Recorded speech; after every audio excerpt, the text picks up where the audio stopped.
So hello everyone. इस lecture में हम बैकलॉग मैराथन करने वाले हैं क्लास 10th मैथ का। ठीक है, जैसे कि आपके एग्जाम आने वाला है बैकलॉग का, तो इसमें हम कवर करने वाले हैं कॉन्सेप्ट प्लस पीवाईक्यूज और उसके solutions approach, best solution approach. उसके साथ हर एक क्वेश्चन के साथ उसके फॉर्मूले देखेंगे, कंडीशंस देखेंगे, कॉन्सेप्ट देखेंगे कि कैसे क्वेश्चन कौन सा सॉल्व होगा। तो सबसे पहला इसमें कॉन्सेप्ट की बात की, कॉन्सेप्ट देखेंगे, रूल्स कैसे क्वेश्चन में अप्लाई करना है, कौन से रूल्स होते हैं किन क्वेश्चन को कैसे सॉल्व करने का। जितने क्वेश्चंस में रखे हैं सारे पीवाईक्यूज हैं, उसमें कुछ डाउट है नहीं। फॉर्मूले भी देखेंगे साथ साथ, जिन क्वेश्चन जो फॉर्मूला अप्लाई करने होंगे, जिन टाइप्स के, जैसे इनको कैसे अप्लाई करना है, कौन सी वैल्यू कब रखनी है उसको। ठीक है, सबसे पहला जो स्टार्ट करेंगे क्वेश्चन हम इनसे चूज करेंगे, फिर उसमें वेरी शॉर्ट टाइप क्वेश्चन होगा, फिर शॉर्ट टाइप्स, फिर कुछ लॉन्ग क्वेश्चन भी करेंगे जो इंपॉर्टेंट होंगे, वनली इंपॉर्टेंट क्वेश्चन जिनके आने के बहुत ज़्यादा चांसेस होंगे। ठीक है, जिसको हम कहते हैं most expected question. Case study की बात करें, जो केस स्टडी का क्वेश्चन आपसे आता है लास्ट में, तो उसमें क्या होता है कि सारे जो आप 1 से 15 तक आप क्वेश्चन पढ़ते हो, सारे क्वेश्चन उसी में से होते हैं। ठीक है, तो आप जब कॉन्सेप्ट सीख लोगे, फॉर्मूले सीख लोगे, अप्लाई करना सीख लोगे, तो केस स्टडी भी आपका हो ही जाएगा। बस आपको क्या होनी चाहिए, आपको इंग्लिश की अच्छी अंडरस्टैंडिंग हो चाहिए, जिससे आप क्वेश्चन को क्या करो, समझ सको। जब आप क्वेश्चन समझ जाते हो तो आपका आधा काम वही हो जाता है। ठीक है, तो हम आगे बढ़ते हैं ज़्यादा देर न करते हुए, आपको टाइम पास न करते हुए। ठीक है, तो आपके पास टाइम कम है। जैसे सबसे पहला क्वेश्चन दिया गया है, कह रहा था sum of a rational number and irrational number is always. मतलब दो नंबर लेते हैं, एक रेशनल लेते हैं एक इरेशनल लेते हैं, तो उनका जो सम है कैसा आएगा, रेशनल आएगा, इरेशनल आएगा, कि जीरो आएगा कि वन आएगा। तो मैं बताता हूँ, आप एग्जांपल लेके समझाते हैं। इसमें क्या होता है, जैसे मैंने क्वेश्चन लिया, 2 + √2 कर दी, एक पार्ट हमारा इरेशनल है, एक पार्ट रेशनल है। क्या ये जुड़ेगा? नहीं जुड़ेगा। लेकिन ये दोनों मान के कंबाइन जो नंबर बना है, कैसा बना है, इरेशनल बना है। कैसा बना है? इरेशनल बना है। जैसे हम 2x + 3x करते हैं तो रिजल्ट कितना आता है, 5x आता है। लेकिन अगर वहीं पे 2x + 3y करें, तो क्या ये दोनों जुड़ेंगे? नहीं जुड़ेंगे, क्योंकि इनके साथ का वेरिएबल सेम नहीं है। तो ऐसे जो रूट वाले नंबर सेम रूट वाले नंबर के साथ जुड़ते हैं, जैसे मैं लिखूंगा 2√2 + 3√2, तो क्या बना देगा, 5√2। ठीक है, बन गया कि नहीं? तो ऐसे एक रेशनल लेंगे एक इरेशनल लेंगे, तो ओवरऑल जो नंबर बनता है हमेशा कैसा बनता है, इरेशनल बनता है। उम्मीद है समझ में आया होगा। आप कुछ और एग्जांपल लेके समझ सकते हैं। ठीक है, आगे बढ़ते हैं। इसका ऑप्शन कौन सा सही हो जाएगा? B option. हमेशा कैसा होगा, इरेशनल। बी ऑप्शन इसका सही होगा हमेशा। ठीक है, आगे चलते हैं। अगला क्वेश्चन कह रहा है, if the zeros of a quadratic polynomial ax² + bx + c are equal, then. अगर कह रहा है किसी क्वाड्रेटिक पॉलिनोमियल में अगर इसके जीरोस इक्वल है, रूट्स इक्वल है। देखो, इसको मैं जनरली पढ़ता हूँ, किसमें पढ़ाते हैं हम लोग, किसमें पढ़ते हैं, चैप्टर 4 में क्वाड्रेटिक इक्वेशंस में, उसमें पढ़ते हैं डिस्क्रिमिनेंट डी, जिसकी वैल्यू होती है b² - 4ac। तो इस पे 3 कंडीशंस बनती हैं, एक d ग्रेटर देन जीरो, एक होता है d लेस देन जीरो, एक होता है d = 0। डी ग्रेटर देन में क्या होता है कि जो दो जीरोज आते हैं वो रियल होते हैं एंड डिस्टिंक्ट होते हैं। क्या होते हैं? डिस्टिंक्ट। डिस्टिंक्ट मतलब होता है अलग अलग, दोनों वैल्यू रियल होगी और अलग अलग होंगे। डी लेस देन जीरो में क्या होता है, नो रियल रूट्स, जो दोनों वैल्यूज होंगी वो रियल नहीं होंगी। ठीक है, नो रियल रूट्स। तीसरा जो d = 0 आता है, इसमें रूट्स कैसे होते हैं, इक्वल होते हैं। दो रूट्स आएंगे क्योंकि डिग्री कितनी है इसकी, 2 है, जिसके रूट्स कैसे होते हैं, इक्वल। तो हम इस क्वेश्चन में अप्लाई करते हैं कौन सा, d = 0 वाला। d = 0 करेंगे तो b² - 4 इससे क्या हो जाएगा, 0 के इक्वल हो जाएगा। तो यहाँ से d² की वैल्यू b² की वैल्यू कितनी हो जाएगी, 4ac हो जाएगी। ठीक है, तो आप देख रहे हो जो b² है, b की वैल्यू चाहे पॉजिटिव रखें चाहे नेगेटिव, स्क्वायर करने पर हमेशा कैसी वैल्यू देगा, पॉजिटिव देगा। इसका मतलब अगर b² इसके बराबर है तो ये भी हमेशा क्या होना चाहिए, पॉजिटिव होना चाहिए। तो 4 तो हमारा पॉजिटिव है ही है ऑलरेडी, तो इसका मतलब जो a × c है, ये हमेशा क्या होना चाहिए, दोनों दोनों का प्रोडक्ट कैसा आना चाहिए, पॉजिटिव आना चाहिए। दोनों का पॉजिटिव आने के लिए माइनस का मल्टीप्लाई माइनस वाले साथ करते हैं तो पॉजिटिव आता है, प्लस वाले का मल्टीप्लाई करते हैं प्लस वाले के साथ तो पॉजिटिव आता है। अगर साइन डिफरेंट होता है तो हमेशा रिजल्ट कैसा आता है, नेगेटिव आता है। तो इस क्वेश्चन में ए और सी का जो साइन होगा, हमेशा दोनों क्या होगा, या तो नेगेटिव दोनों या तो दोनों पॉजिटिव, मतलब दोनों सेम होना चाहिए। तो इसमें ऑप्शन देखते हैं, पहला कह रहा है, पहला ऑप्शन कह रहा है हमारा कि सी एंड बोथ है अपोजिट साइंस। अपोजिट साइन होगा तो ए सी वैल्यू नेगेटिव आ जाएगी, जो कि नहीं पॉसिबल है। इसमें अपोजिट भी नहीं होगा। कह रहा C and B, C A and B का कोई लेना देना ही नहीं है। सी और ए का रिलेशन देखना है, दोनों का साइन क्या होना चाहिए, सेम। तो इसलिए ऑप्शन इसका कौन सा सही हो जाएगा, डी ऑप्शन। ठीक है, आगे बढ़ते हैं। अगला क्वेश्चन कह रहा है the quadratic polynomial whose zeros are -3 and -4। एक क्वाड्रेटिक पॉलिनोमियल बताना है कि जिसके जीरोस का कौन सा है, -3 और -4। ऑप्शन दिए गए हैं, ऑप्शन नहीं देखते हैं, पहले हम लिखने का तरीका समझते हैं। इसका जो फॉर्मूला बनता है होता है के into X square minus bracket में alpha plus beta into X plus का अल्फा बीटा, ये होता है। ठीक है, अब समझते हैं। जो अल्फा बीटा है ये दो अलग अलग जीरोस को नोट करने का सिंबल है। अल्फा से पहले जीरोस को, बीटा को बीटा से दूसरे जीरो को। ठीक है, इसमें क्या होगा, अल्फा प्लस बीटा और अल्फा बीटा इन दोनों को सॉल्व करके अगर दोनों का डिनोमिनेटर सेम आता है तो उसी डिनोमिनेटर से इसको पूरे को हम डिवाइड मल्टीप्लाई करते हैं, वही के की वैल्यू बनती है। और कभी कभी क्या होता है, अल्फा प्लस बीटा को जब सॉल्व करेंगे तो इसका डिनोमिनेटर कुछ और आएगा फ्रैक्शन की फॉर्म में, और अल्फा बीटा कुछ और डिनोमिनेटर आएगा, तो दोनों डिनोमिनेटर को क्या लेते हैं, एलसीएम, उससे मल्टीप्लाई करते हैं। तो वहाँ पे क्या आता है, जिससे मल्टीप्लाई करते हैं वही के बन जाता है। यहाँ पे इनसे इनको जोड़ने या प्रोडक्ट लेने पर कोई डिनोमिनेटर नहीं बनेगा, तो हम जनरली लिख सकते हैं x square minus alpha plus beta मतलब -3 माइनस का 4 इंटू का एक्स प्लस अल्फा बीटा मतलब -3 इंटू -4।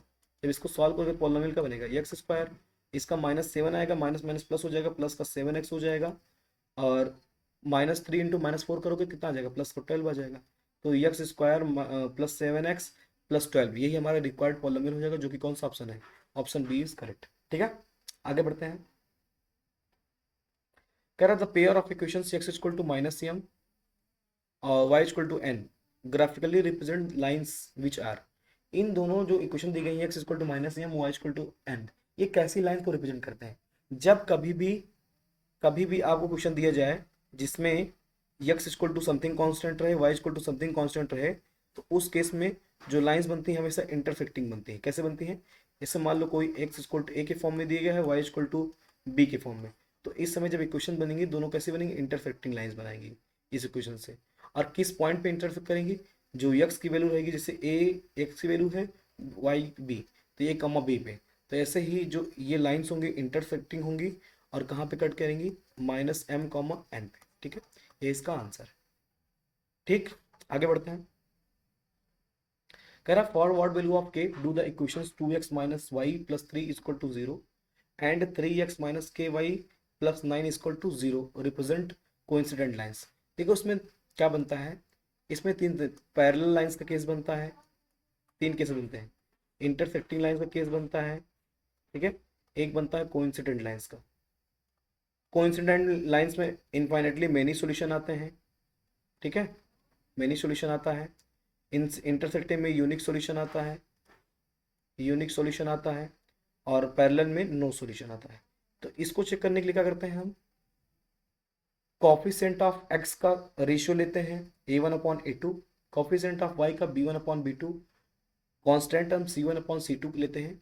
तो कुछ केसेस बनते हैं, जैसे पहला ही रेशियो ना बराबर हो, a1/a2 does not equal to हो किसके, b1/b2, तो ये किसका केस हो जाता है, ये हो जाता है यूनिक सॉल्यूशन और इंटरसेक्टिंग लाइन का। ठीक है, अगला मान लो आपका a1/a2 बराबर हो b1/b2 इक्वल टू c1/c2 हो, तो इस केस में इनफाइनेटली मेनी सॉल्यूशन आता है, और ग्राफिकल सॉल्यूशन कैसे बनता है, कोइंसिडेंट लाइंस, एक के ऊपर एक लाइन जाती है। ठीक है, मेनी सॉल्यूशन होते हैं।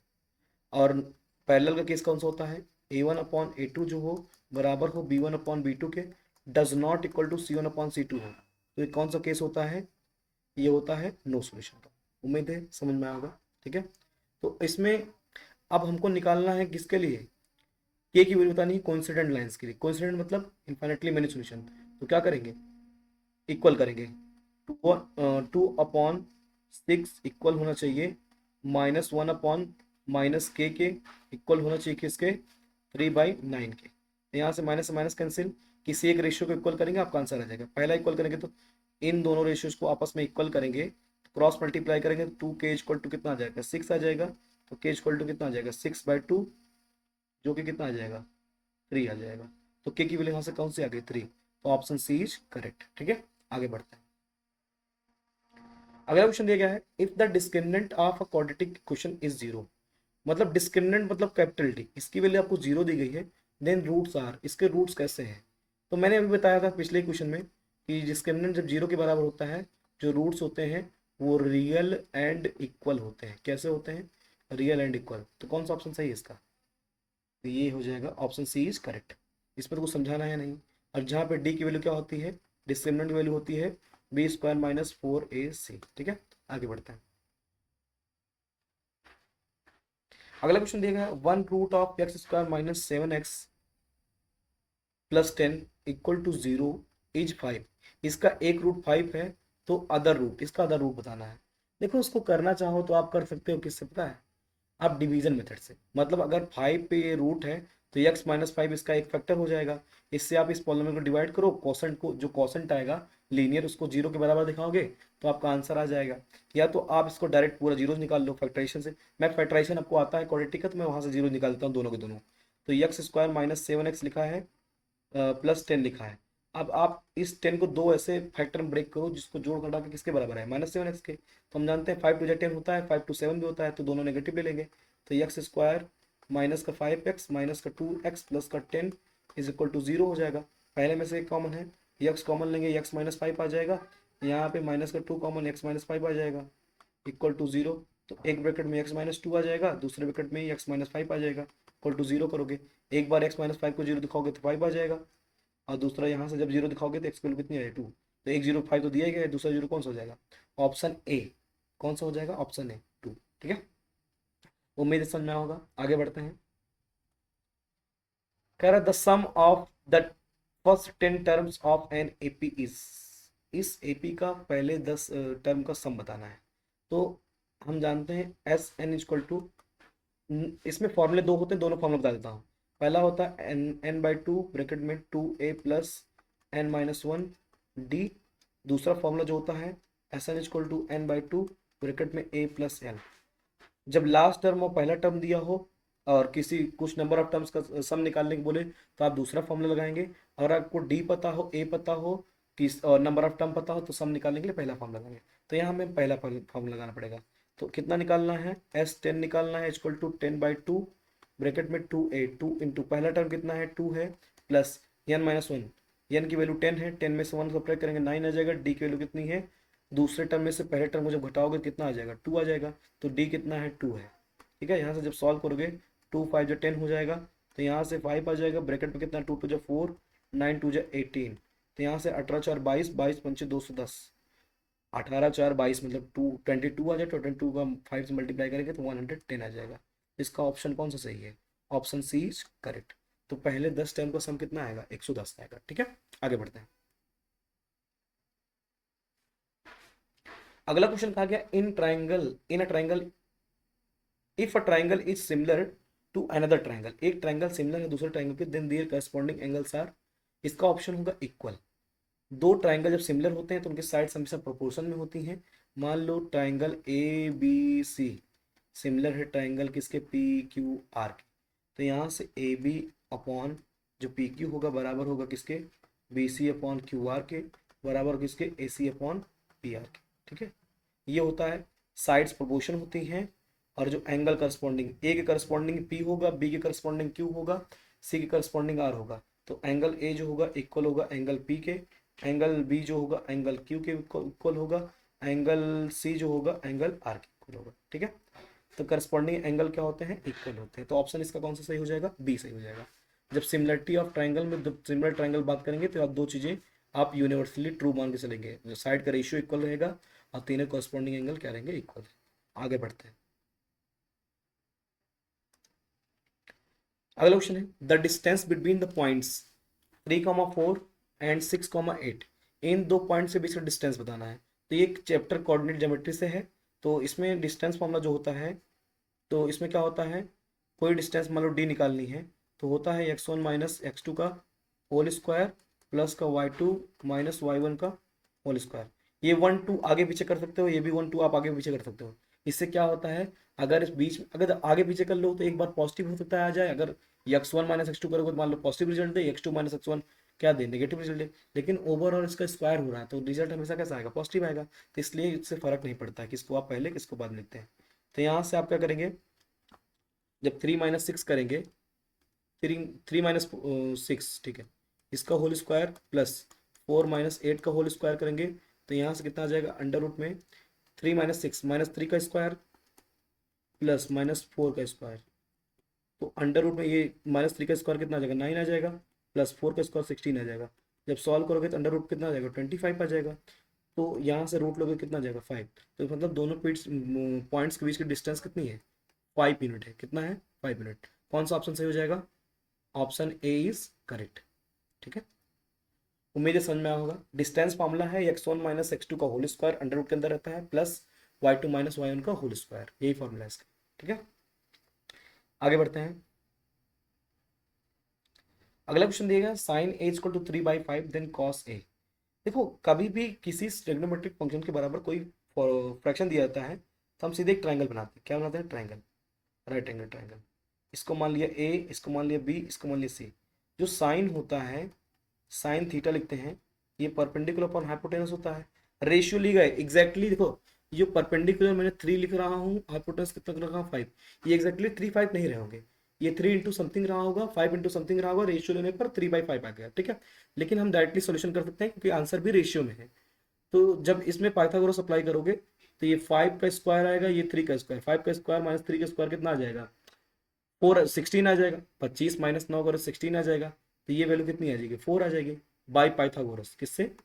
बाई पाइथा, मैं सॉल्व नहीं कर रहा हूँ, पाइथागोरस आप जमाने से सॉल्व करते आ रहे हैं। ठीक है, अब यहाँ से कॉस ए, तो जो कॉस ए होता है वो हमेशा कैसे होता है? Base upon hypotenuse. Cos A जो आएगा वो कितना आता है? Base upon hypotenuse. तो यहाँ पे बेस की वैल्यू कितनी है? 4 है, हाइपोटेनस कितना है? 5। ठीक है, तो यहाँ से कौन सा ऑप्शन सही हो जाएगा? Option first is correct. Cos A की वैल्यू पूछा है ना। ठीक है, ऐसे किसी भी ट्रिग्नोमेट्रिक फंक्शन की वैल्यू पूछता है फ्रैक्शन देके तो आप ट्रायंगल बनाएंगे, थर्ड साइड निकालेंगे किससे? पाइथागोरस से, और फिर आप जो भी पूछेगा आप बता सकते हैं। आगे बढ़ते हैं। अगला क्वेश्चन कहा गया the height of a tower is 50 metre. एक टावर है जिसकी हाइट कितनी है? 50 मीटर है। The angle of elevation from a point on the ground to the top of the tower is 30 degree. एक ग्राउंड पे आप मान लो एक टावर खड़ा करते हैं, इसकी हाइट कितनी है? 50 मीटर। ये टावर मान लो ए बी है। ठीक है, इसी ग्राउंड पे एक पॉइंट है जहां से इसके टॉप को देखते हैं तो एंगल कितना बनता है? 30 डिग्री। ये मान लो सी है। तो आपसे पूछ रहा है कि the distance of the point from the base of the tower, tower के बेस से इस पॉइंट की दूरी कितनी है, मतलब बीसी पूछ रहा है। तो हम ऐसे क्वेश्चंस में जब जनरली दिया जाता है तो हम ऐसा ट्रिग्नोमेट्रिक रेशियो अप्लाई करते हैं एंगल पर कि जिससे जो दिया गया है साइड और जो पता करना है उन दोनों में रिलेशन पता करें। ये परपेंडिकुलर है बेस है, तो हम जानते हैं टेन थीटा इक्वल टू क्या होता है? परपेंडिकुलर अपॉन बेस होता है। जहाँ पे टेन 30 इक्वल टू हो जाएगा परपेंडिकुलर कितना? 50 है। बेस कितना नहीं पता है, इसको लिख देते हैं BC। तो यहाँ से टेन 30 होता है 1/√3। आप वैल्यू टेबल याद कर लेंगे, ठीक है, टेक्नोमेट्रिक का, क्योंकि इससे आपको 4 से 5 नंबर का क्वेश्चन आपको देखने को मिलेगा पेपर में आपके। ठीक है, तो यहाँ से 50/BC आ जाएगा, क्रॉस मल्टीप्लाई करोगे तो BC इक्वल टू कितना आ जाएगा? 50√3, अगर मीटर दिया है तो मीटर में। ठीक है, तो इसका आंसर कौन सा सही है? Option A is correct. इस क्वेश्चन में कहा गया है the radius of a circle is 7 centimetre. ठीक है, the length of a tangent from a point 20 centimetre away from the centre is. तो एक सर्कल है जिसमें रेडियस कितना है? 7 सेंटीमीटर। ठीक है, अब इस सेंटर से एक पॉइंट है जो कितनी दूरी पर है? 25 सेंटीमीटर। यहां से कितना दूरी पर है? 25 सेंटीमीटर। ये 7 सेंटीमीटर। ये मान लो पॉइंट P है, ये O है, ये A है। तो कह रहा है इसका लेंथ ऑफ टेंजेंट बता दीजिए। क्या दीजिए? Length of tangent. हम जानते हैं कि जो सेंटर से परपेंडिकुलर ड्रॉ होता है किस पे? टेंजेंट पर, वो हमेशा कैसा होता है? परपेंडिकुलर होता है। कैसे होता है? परपेंडिकुलर नहीं, सुनो पहले, यहाँ से जो पॉइंट ऑफ कॉन्टैक्ट है और रेडियस को ज्वाइन करने वाली लाइन जो होती है परपेंडिकुलर होती है टेंजेंट पे, इतनी बात पता है। अब इसमें हम लगा देंगे क्या? पाइथागोरस। तो यहाँ से जो AP का स्क्वायर आएगा, इसके देखो ये 90 डिग्री है यहाँ पे, इसके अपोजिट साइड कौन सी है? OP है। तो OP हाइपोटेनस हो जाएगा। तो OP स्क्वायर माइनस क्या हो जाएगा? AO square. तो यहाँ से AP इक्वल टू क्या हो जाएगा? Under root of OP square कितना है? 25 का स्क्वायर माइनस का AO 7 का स्क्वायर। तो यहाँ से हो जाएगा अंडर रूट में 625 625 माइनस 7 का स्क्वायर करेंगे कितना आ जाएगा? 49 आ जाएगा। इसको जब सॉल्व करेंगे तो अंडर रूट कितना आ जाएगा? 576 आ जाएगा। रूट लेंगे तो जो 576 है किसका स्क्वायर है? ये 24 का है स्क्वायर है। कितना है? 24 का। तो जो AP है टेंजेंट है, इसकी लेंथ कितनी आएगी? 24 सेंटीमीटर। तो कौन सा ऑप्शन सही हो जाएगा? Option A is correct. इससे कौन सा ऑप्शन सही है? Option A. ठीक है, उम्मीद है ये भी समझ में होगा। आगे बढ़ते हैं। अगला क्वेश्चन देखिए, the area of a sector of a circle with radius 14 centimetre and angle 60 degree. देखो सेक्टर क्या होता है, एक सर्कल में अगर दो रेडियस बनाया जाए और एक आर्क लिए जाए, दो रेडियस और एक आर्क, तो इसके इस बीच का जो एरिया होता है इसी को क्या कहते हैं हम? सेक्टर कहते हैं। क्या बोलते हैं? सेक्टर। तो जो एरिया ऑफ सेक्टर का फॉर्मूला होता है एरिया का, ये आता है pi are square theta by 360। ठीक है, तो यहाँ से हम वैल्यू पुट करते हैं। पाई 22/7 हो गया, रेडियस इसका 14 है, इंटू 14 इंटू एंगल कितना दिया गया है 60 डिग्री, अपॉन कितना 360। ये कितनी बार जाएगा? 6 टाइम्स जाएगा। तो यहाँ से 7 2 जब 14 हो जाएगा, यहाँ से 2 से इसको कट करेंगे, 2 2 जब 6 हो जाएगा। तो ऊपर बचा है 14 इंटू 22, नीचे बचा है कितना 3। तो इससे कुछ कटेगा नहीं 3 से, तो ऊपर मल्टीप्लाई करेंगे कितना आ जाएगा? 14 दूना 28, 2 कैरी 2, 14 28 2 30, 308/3। जब इसको सॉल्व करेंगे तो कितना आ जाएगा? 3 1 3 0, 3 2 6, 3 2 6, बचा कितना 2, 3 6 18 पॉइंट, तो 102.6 सेंटीमीटर स्क्वायर अप्रॉक्स आएगा। ठीक है, तो इसमें ऑप्शन दिया नहीं है क्या? तो ये इसका जो 51.33 दिया गया है इसी का जस्ट डबल आ रहा है, इसमें 2 से इंटू करके आंसर आएगा। इसमें ऑप्शन गड़बड़ दिया गया है, तो 102.6 सेंटीमीटर स्क्वायर ये है। ठीक है, यही आंसर हमारा क्या होगा? सही। ऑप्शन में से कोई भी सही नहीं है। ठीक है, ऑप्शन में टिक मारना, ये सही है। ठीक है, आगे बढ़ते। The volume of a cylinder, एक सिलेंडर का वॉल्यूम बताइए with radius 3 centimetre and height 7 centimetre. 3 radius और 7 सेंटीमीटर हाइट वाले सिलेंडर का वॉल्यूम क्या आएगा? देखो सिलेंडर कैसे बनता है, इसे सिलेंडर का आकार ये होता है, इसका जो वॉल्यूम होता है वो होता है pi are square H. Value रखते हैं 22/7 into R square 3 into 3 into H, कितना 7, 7 से 7 कैंसिल, यहाँ से 3 3 9, 9 इंटू 22, 20 इंटू 2 9, तो कितना आ जाएगा?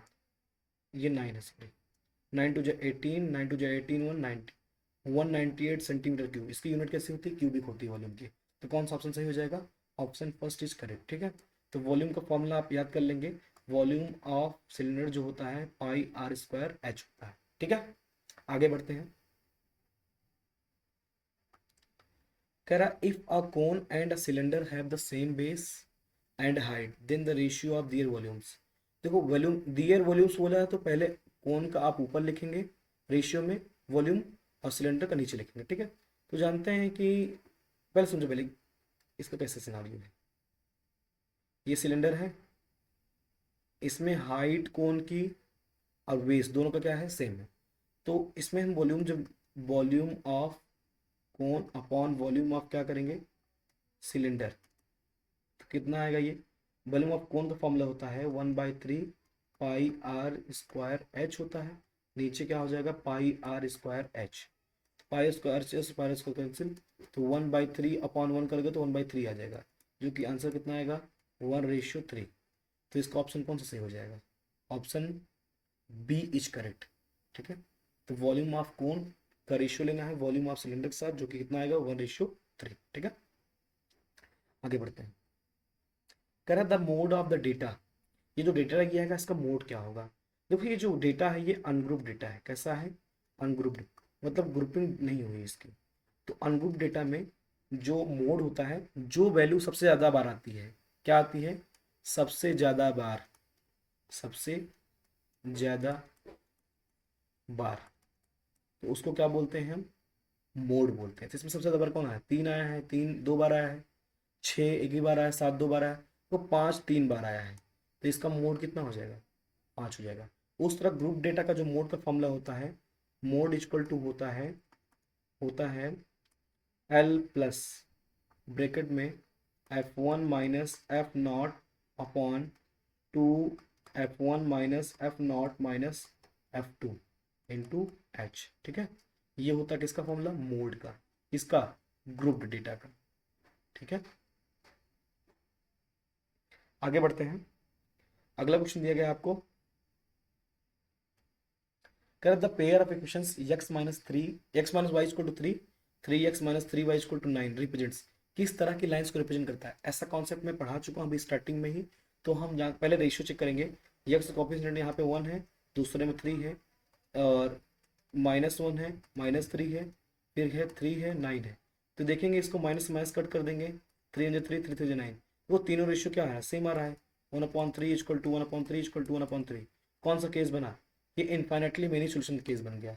और इसमें लाइंस कैसे जाती हैं, एक के ऊपर एक जाती हैं, इसको हम कैसे कहते हैं, कोइंसिडेंट लाइंस। तो इसका ऑप्शन कौन सा सही हो जाएगा। तो ये कैसे लाइन को रिप्रेजेंट कर रहा है, कोइंसिडेंट लाइंस। कैसे, कोइंसिडेंट लाइंस। ठीक है, हम आगे बढ़ते हैं। The probability of drawing a king from a deck of 52 card is, 52 card में से एक किंग को ड्रॉ करने का प्रोबेबिलिटी कितना है, प्रायिकता कितनी है, बता दीजिए। ठीक है, सबसे पहले हम समझते हैं कार्ड्स क्या होते हैं, कैसे होते हैं। देखो 52 कार्ड्स होते हैं प्लेइंग कार्ड्स, इनको हम कहते हैं डिक। कहते हैं क्या, डिक। इसमें 4 सूट्स होते हैं जिनका अलग अलग नाम होता है। कितने सूट्स होते हैं, 4। इनका अलग अलग क्या होता है, नाम होता है। एक होता है हार्ट, एक होता है डायमंड, एक होता है स्पेड, एक होता है क्लब। ठीक है, हार्ट डायमंड स्पेड क्लब। जो हार्ट और डायमंड होते हैं ये रेड कलर्ड होते हैं, स्पेड और क्लब कैसे होते हैं, ब्लैक कलर्ड होते हैं। कैसे होते हैं, ब्लैक कलर्ड। इसमें एक एक एस होता है, एस। देखो ये टोटल 52 कार्ड्स है, तो 13 कार्ड ये हो जाएंगे, 13 ये हो जाएगा, 13 ये हो जाएगा, 13 ये हो जाएगा। ठीक है, एक एक एस सब में होगा, एक एस एक एस एक एस। ठीक है, और इसमें 3 जो होते हैं फेस कार्ड होते हैं। क्या होते हैं, face card, king queen jack. ऐसे सब में के queen jack, king queen jack, king queen jack. ठीक है, और इसमें अब बचा एक कार्ड हो गया, 4 कार्ड हो गया। अब 2 से लेके 10 तक नंबर कार्ड होते हैं सब में।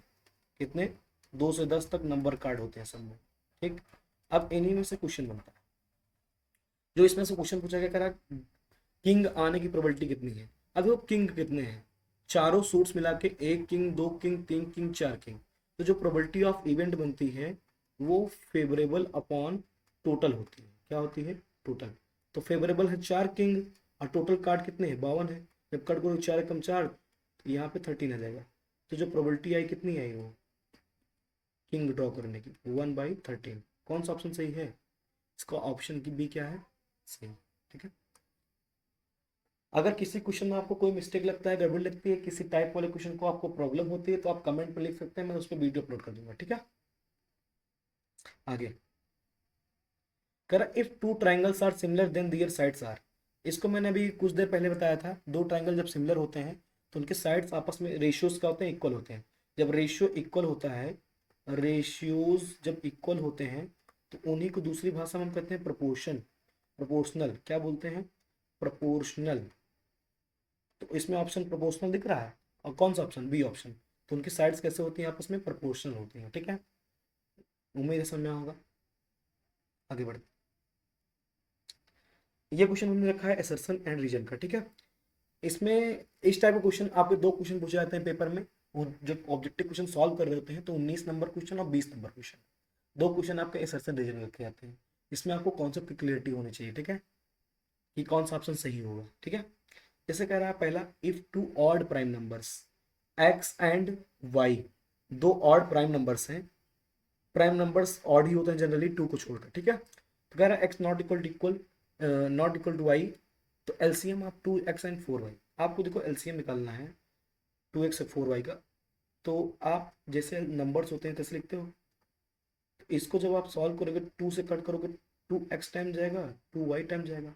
फिर 2 से कट करोगे तो x ऐसे रहेगा, 2 है ना, तो y टाइम जाएगा। फिर आपका एक बार x आ जाएगा, एक बार क्या आ जाएगा, y आ जाएगा।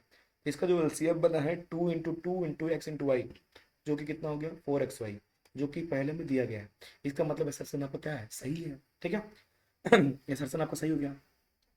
अब कह रहा है LCM of X and Y, जो ऑड प्राइम नंबर्स है इनका LCM is a multiple of HCF of X and Y. देखो जब 2 प्राइम नंबर्स हैं, ऑड प्राइम नंबर्स, तो इनका जो एचसीएफ आएगा हमेशा कितना आएगा, 1 आएगा। 2 प्राइम नंबर्स के बीच में एचसीएफ हमेशा कैसा होता है, 1 ही तो होता है, उसमें और कुछ तो मिलता नहीं कॉमन, तो 1 मिलता है। तो 1 जो होता है हर एक नंबर का मल्टीपल होता है। इसका मतलब इसका जो एलसीएम एक्स वाई का आएगा इसका ये जो होगा 1 का मल्टीपल होगा, ये तो सही है, इसका मतलब रीजन भी सही है।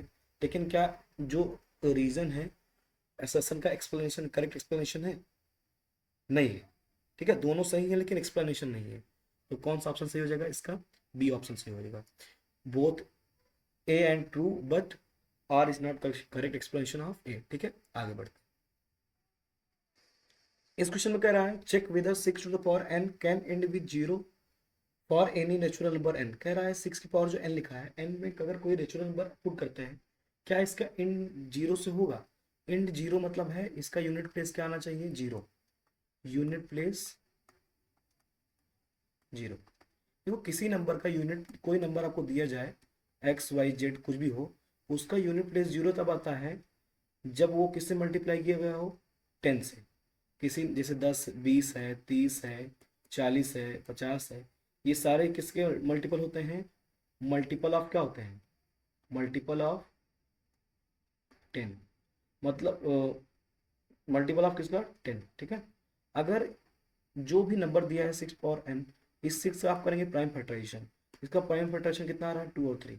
तो जो लेकिन जो इसमें अगर 10 प्रेजेंट होता तो इसका प्राइम फैक्टराइजेशन कितना आता? 2 इंटू 5। तो जिसके प्राइम फैक्टराइजेशन में 2 इंटू 5 रहता है वही एंड विद जीरो होता है, नहीं तो नहीं होता है। तो इसके प्राइम फैक्टराइजेशन इन टू, एक 2 तो दिख रहा है लेकिन 5 नहीं है, तो एक ये can not end with zero होगा। ठीक है, अगर अगर आपको एक्सप्लेनेशन देना तो आप लिखेंगे कि द प्राइम फैक्टराइजेशन ऑफ सी 6 कैन नॉट कंटेन 5। ठीक है, hence it can not end with zero. ठीक है, ऐसे लिख देंगे। यूनिट प्लेस जीरो आने के लिए उसके प्राइम फैक्टराइजेशन में 2 इंटू 5 का सेट मिलना चाहिए, जिसके सेट में नहीं मिलता है वो एंड विद जीरो नहीं होता है। ये क्वेश्चन बहुत बार पूछा जाता है, कभी 4 दे देता है, 5 देता है, 6 देता है, इससे कुछ भी क्वेश्चन पूछा जाता है। ठीक है, आगे कह रहा है क्वेश्चन में prove that under root 3 is irrational. ठीक है, आपको प्रूव करना है अंडर रूट 3 इरेशनल। देखो ये इरेशनलिटी प्रूविंग क्वेश्चन है, रूट 2 रूट 3 रूट 5 ये हमेशा पूछा जाता है, हर बार पेपर पूछा जाता है 3 से 5 4 नंबर का। ठीक है, तो आप एक देख लेंगे उससे आप हर तरह के क्वेश्चन सॉल्व कर सकते हैं, क्योंकि जो फॉर्मेट होता है सेम होता है, आप कुछ चीज़ें चेंज करनी पड़ती हैं बस। ठीक है, तो इसको हम सॉल्व करते हैं।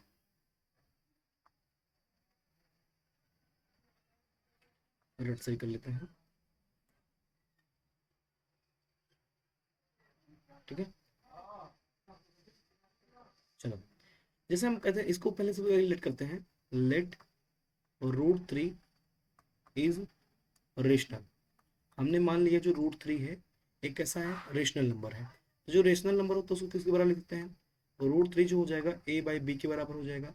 ठीक है, और इसमें कंडीशन क्या होंगी? जब कोई रेशनल नंबर लिखा जाता है ए बाई बी के फॉर्म में, तो जो हम मान लेते हैं, क्या मानते हैं कि A and B are integers. क्या है? इंटीजर्स है।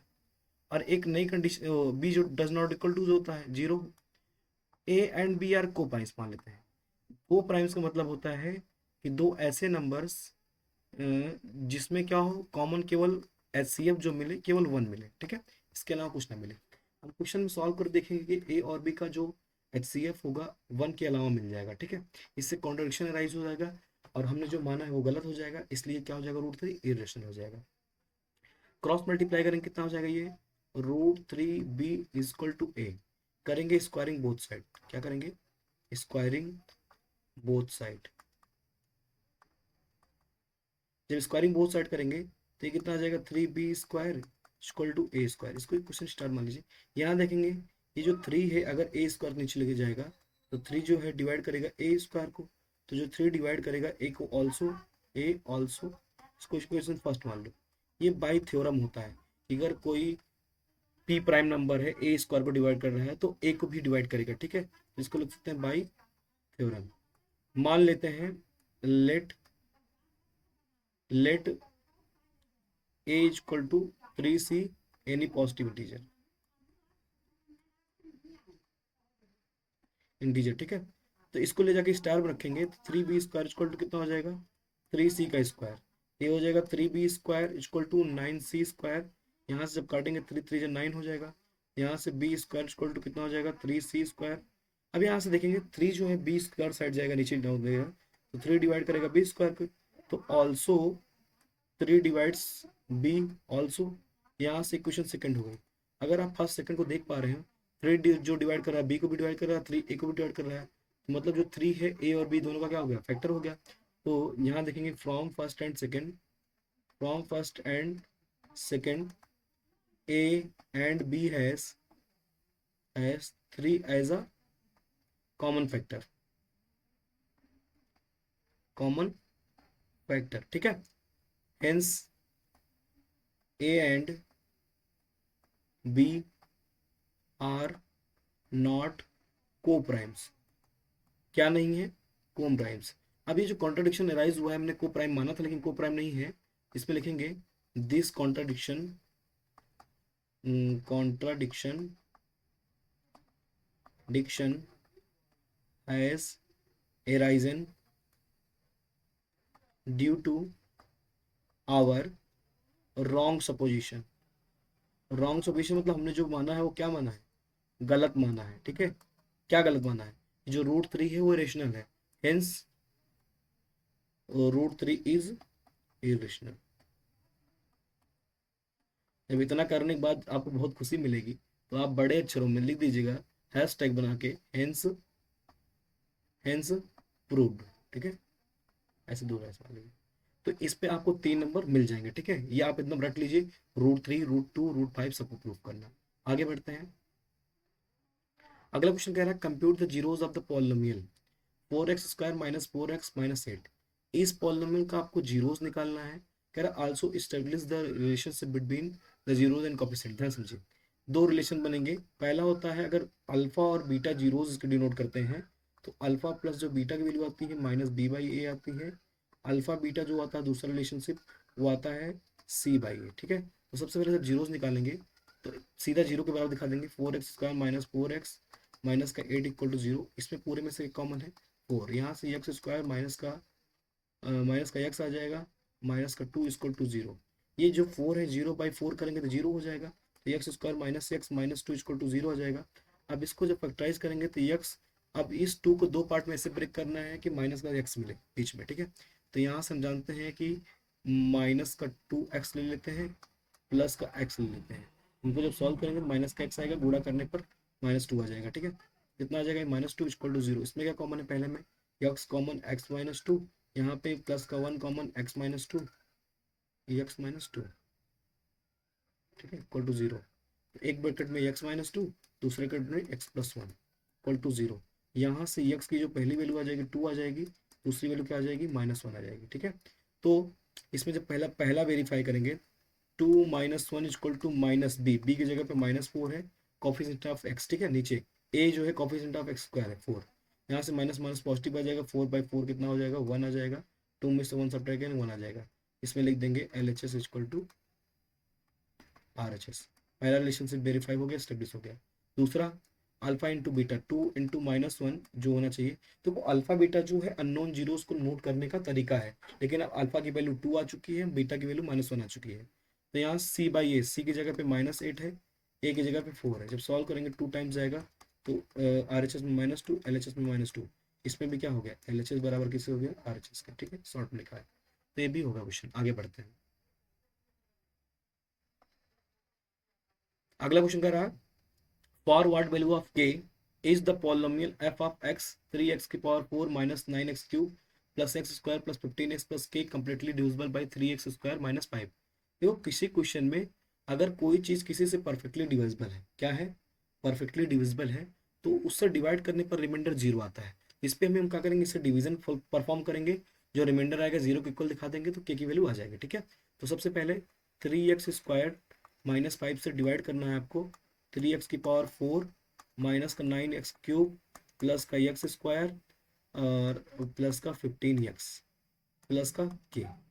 इसको जब डिवाइड करेंगे कितने टाइम्स जाएगा, कॉफिशिएंट सेम है तो एक्स स्क्वायर टाइम्स जाएगा, तो यहाँ से आ जाएगा 3x की पावर 4। देखो जिसका वेरिएबल सेम रहेगा वही उसी नाम लिखेंगे, नीचे लिखेंगे। एक्स स्क्वायर का मल्टीप्लाई -5 पे करेंगे तो कितना आ जाएगा, माइनस का 5x स्क्वायर।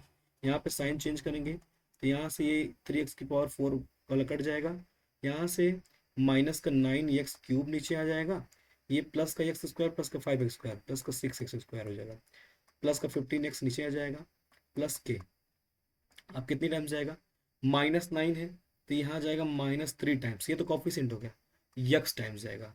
तो यहाँ से कितना आ जाएगा, -9 यक्स क्यूब आ जाएगा। अब -3 एक्स से मल्टीप्लाई फिर -5 में करेंगे तो माइनस माइनस प्लस हो जाएगा, प्लस का 15 एक्स आ जाएगा। कितना आ जाएगा, प्लस का 15 एक्स, ये माइनस ये प्लस, तो ये क्या हो जाएगा, कैंसिल आउट हो जाएगा। यहाँ से बचेगा 6 एक्स स्क्वायर, ये भी कैंसिल आउट हो जाएगा, प्लस का के बचेगा। अब कितनी बार जाएगा, प्लस का 2 टाइम्स जाएगा। तो यहाँ से हो जाएगा 2 3 6 एक्स स्क्वायर -2 5 10 के, 10 10 सॉरी बस 10। यहाँ से ये पॉजिटिव ये नेगेटिव, ये कैंसिल आउट हो जाएगा, तो नीचे बचेगा k+10। ये हमारा रिमाइंडर आया, क्या आया, रिमाइंडर। अब अगर ये परफेक्टली डिविजिबल है तो रिमाइंडर किसके बराबर, 0 के बराबर होना चाहिए। तो k+10 = 0, यहाँ से k = कितना आ जाएगा, -10। यही वैल्यू है, ठीक है, यही हमारा आंसर है। तो उम्मीद करते हैं ये भी समझ में आया होगा। आगे बढ़ते हैं। अगला क्वेश्चन कह रहा है, for which values of a and b do the following pair of linear equations have infinite solutions. ये जो पेयर ऑफ इक्वेशन दिया गया है, देखो infinite of number of solution के लिए क्या होता है कि a1/a2 इक्वल होता है b1/b2 इक्वल होता है c1/c2 के, ठीक है। तीनों रेशियोज क्या होते हैं, इक्वल होते हैं।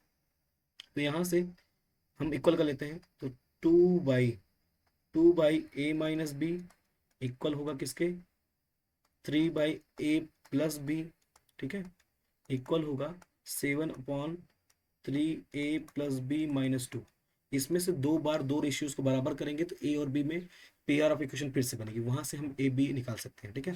पहला ही रेशियो जब इक्वल करेंगे, इन दोनों को जब इक्वल दिखाऊंगा मैं, तो क्रॉस मल्टीप्लाई करेंगे, कितना आ जाएगा, 2a+2b आ जाएगा, इधर 3a-3b आ जाएगा।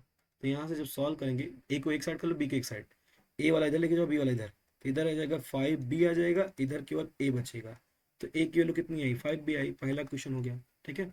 अब यहाँ से जब इन दोनों को इक्वल करेंगे, क्रॉस मल्टीप्लाई दूसरे को, तो 3 का मल्टीप्लाई जब इसमें करेंगे कितना आ जाएगा, 3 3 9a प्लस का 3b माइनस का 6 = 7a+7b। इसको जब सॉल्व करेंगे तो कितना आ जाएगा, 9a में से 7 घटाएंगे 2a आ जाएगा, 3b है, माइनस का करेंगे इधर तो माइनस का 4b बचेगा, 7 माइनस में इधर आ जाएगा, 3b पॉजिटिव का, तो माइनस का 4b = कितना आ जाएगा, 6। अब putting putting equation first in the second, इसको सेकंड मान लेते हैं, ठीक है। पहली इक्वेशन को ले जाकर रख देते हैं किसमें, सेकंड में, मतलब ए की जगह पे हम क्या रख देंगे, 5b।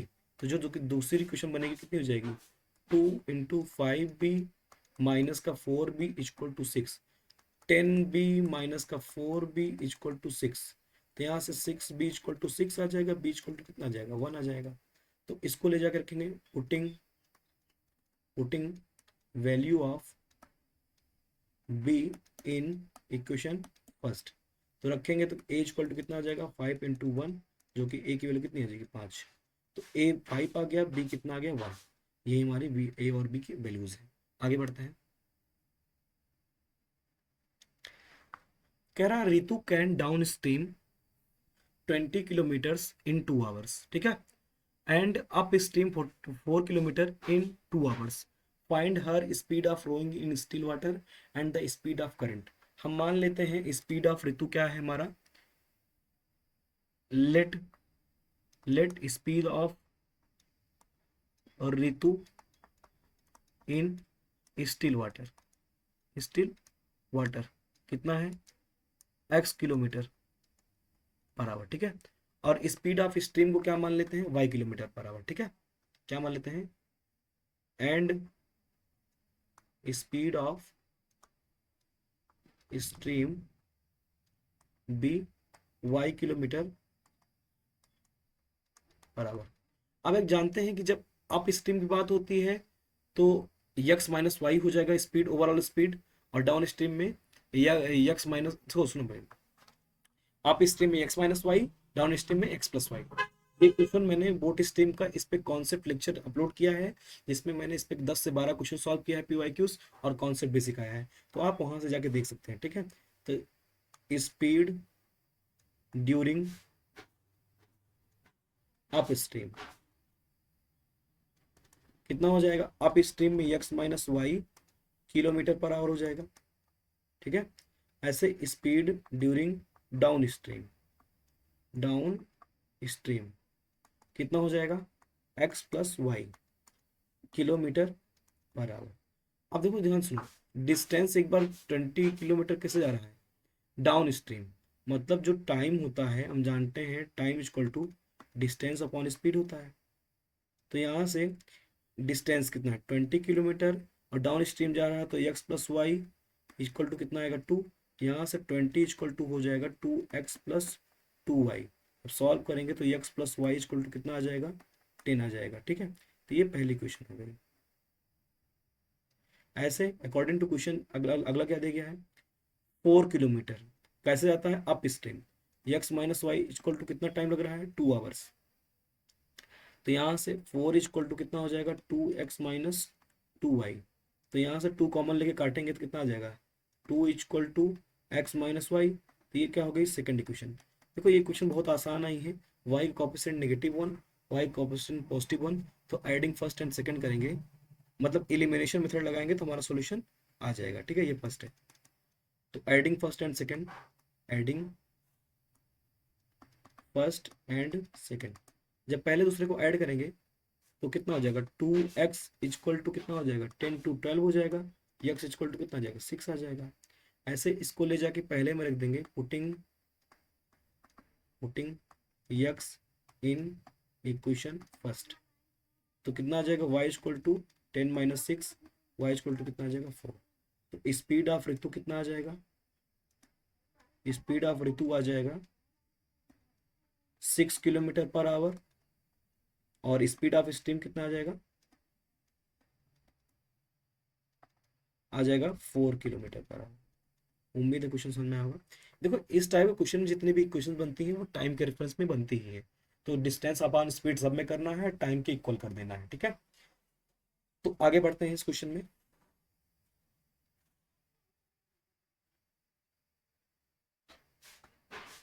अगला क्वेश्चन कहा गया, find the values of k for each of the following quadratic equation so that they have equal roots. Equal roots के लिए हम क्या दिखाते हैं, डिस्क्रिमिनेंट की वैल्यू 0 दिखाते हैं, d इक्वल टू 0, ठीक है। लेकिन जो इक्वेशन है हमेशा स्टैंडर्ड फॉर्म में होनी चाहिए, a x square plus b x plus c equal to 0, इसी फॉर्म में रहेगी, ठीक है। तो सबसे पहले पहले सॉल्व करते हैं, पहला तो स्टैंडर्ड फॉर्म में ही है। तो for equal roots, first question देखेंगे, बी स्क्वायर माइनस मतलब डी इक्वल टू क्या होगा 0 होगा, B square minus 4ac equal to 0। तो B square equal to 4ac। तो यहाँ से बी स्क्वायर मतलब के स्क्वायर इक्वल टू हो जाएगा 4 इंटू 2 इंटू 3। तो कितना हो जाएगा के स्क्वायर इक्वल टू 4 दून 8 3 24। तो K equal to plus minus under root of 24 आ जाएगा, जो कि कितना होता है के इक्वल टू प्लस माइनस 2√6। तो यहाँ पे के की दो वैल्यू पॉसिबल है, प्लस का 2√6 भी आंसर होगा, माइनस का 2√6 भी आंसर होगा, ठीक है। तो सेकंड में देखते हैं सेकंड क्वेश्चन में, ये तो पहला क्वेश्चन है। सेकंड में देखेंगे, पहले इसको सॉल्व कर लेते हैं, K X minus 2 plus 6 equal to 0। जब सॉल्व करेंगे तो क्या आ जाएगा के एक्स स्क्वायर माइनस का 2kx प्लस का 6 इक्वल टू 0। तो डी इक्वल टू 0, तो B square minus 4ac equal to 0। तो फार्मूला लिखना क्यों इंपॉर्टेंट है, क्योंकि जो आपका क्वेश्चन कॉपी चेक होता है उसमें क्या होता है कि स्टेप मार्किंग होती है, तो इसलिए फॉर्मूले पे भी आपको नंबर मिल जाता है कभी कभी, ठीक है। 4ac, B square minus 2k का whole square equal to 4ac, 4 into K into 6, कितना आ जाएगा ये 24k इजट 2 माइनस 2 का स्क्वायर भी 4 आएगा, 4k स्क्वायर आएगा। तो 4 6 जा कटेगा ये। देखो यहाँ पे के स्क्वायर इक्वल टू 6k आया है। कुछ लोग क्या करते हैं के से एक की काट देते हैं, लेकिन ये क्वाड्रेटिक बन रहा है तो यहाँ पे के की दो वैल्यू पॉसिबल है। देखो के square minus 6k equal to क्या हो जाएगा 0 हो जाएगा, के कॉमन लेंगे तो एक ब्रैकेट में के माइनस 6 आएगा 0। तो एक बार के इक्वल टू 0 दिखाएंगे तो एक वैल्यू के की 0 हो जाएगी, और एक वैल्यू के इक्वल टू कितना आ जाएगा 6 आ जाएगा। अब ध्यान देंगे, अगर मैं ध्यान से इस क्वेश्चन को देखूं जो स्टैंडर्ड फॉर्म में लेके आया हूं, अगर मैं इसमें के 0 रख दूंगा, क्या रख दूंगा के 0 रख दूंगा, तो ये क्वाड्रेटिक रह ही नहीं जाएगा। तो इस वैल्यू को हम रिजेक्ट कर देंगे, इस वैल्यू को कंसिडर कर लेंगे। तो के की कौन सी वैल्यू होगी 6। सेकंड क्वेश्चन आगे बढ़ते हैं। In a flight of 600 kilometre an aircraft was slow due to bad weather. देखो, एक एयरक्राफ्ट था जिसको 600 किलोमीटर चलना था, ठीक है, लेकिन बैड वेदर की वजह से इसको स्पीड को क्या करना पड़ा, कम करना पड़ा। It's average speed for the trip was reduced by 200 kilometre per our. जो स्पीड में कमी की गई, कितनी की गई, 200 किलोमीटर पर आवर में कम कर दिए, से कम कर दिया, ठीक है। And the time of flight increase by, जो टाइम है जो ज़्यादा लगना था, कितना लगा, आधा घंटा ज़्यादा लगा। तो कह रहा find the original duration of the flight. Duration मतलब टाइम, ओरिजिनल टाइम क्या लगता था उसको जब लेट ना होता, स्पीड में चेंज ना आता, ठीक है। तो सबसे पहले इसमें हम मान लेते हैं कि let the original speed, let the original speed of aircraft be X kilometre per hour, ठीक है। दूसरा, अब इसमें क्या कह रहा है, अगर अगर टाइम जो होता है यूजुअल टाइम, जो ओरिजिनल टाइम रहता वो कितना था, हम जानते हैं टाइम इक्वल टू होता है डिस्टेंस अपॉन स्पीड। तो ये आता 600 बाई एक्स आवर, इतना आवर लगता।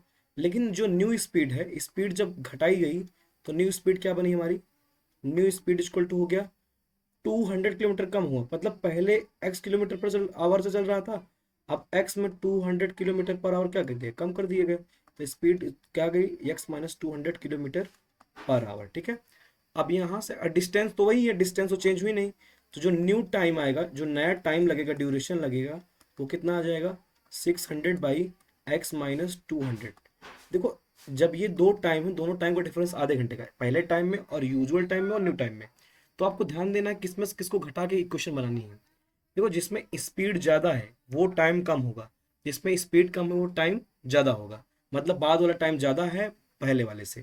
तो according to question, 600 by X minus 200 से माइनस करेंगे 600 बाई एक्स को, तो रिजल्ट कितना आना चाहिए, आधा घंटा बोला, 30 मिनट नहीं लिखना है यहाँ पे, यहाँ पे आधे घंटों को लिखेंगे हम 30/60, 30 मिनट/60। तो ये कितना आ जाएगा, 1/2 आ जाएगा। तो यहाँ से जब इसको सॉल्व करेंगे तो पहले 600 को कॉमन ले लेंगे, तो यहाँ ब्रैकेट में बचेगा 1/x माइनस 200, दूसरे यहाँ पे बचेगा 1/x इज इक्वल टू 1/2।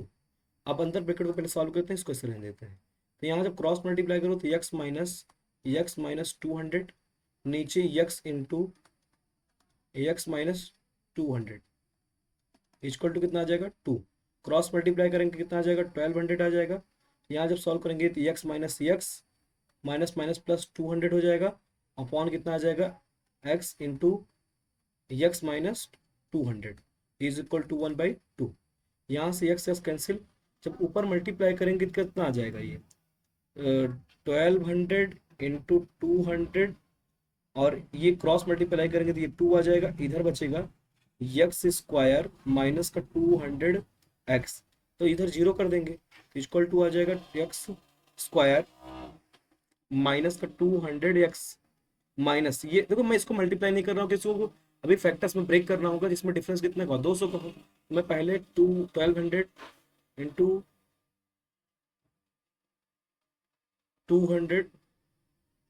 तो ध्यान सुनो पहले, ये तो मैं 2 यहाँ से नहीं आएगा, ये 2 पहले ही जा चुका है, ये 2 पहले ही जा चुका है, यहाँ रहेगा, ठीक है, यहाँ जा चुका है, ये 2 नहीं रहेगा। तो यहाँ से कितना बनेगा, 1200 × 200। अब इसको दो पार्ट में ऐसे ब्रेक करना है कि जोड़ घटा के किसके बराबर है, -200 के बराबर। तो 1200 × 200, इसको दो पार्ट में ऐसे ब्रेक करिए। तो कैसे करेंगे, इसको इंक चेंज कर लेता हूँ, 1 मिनट।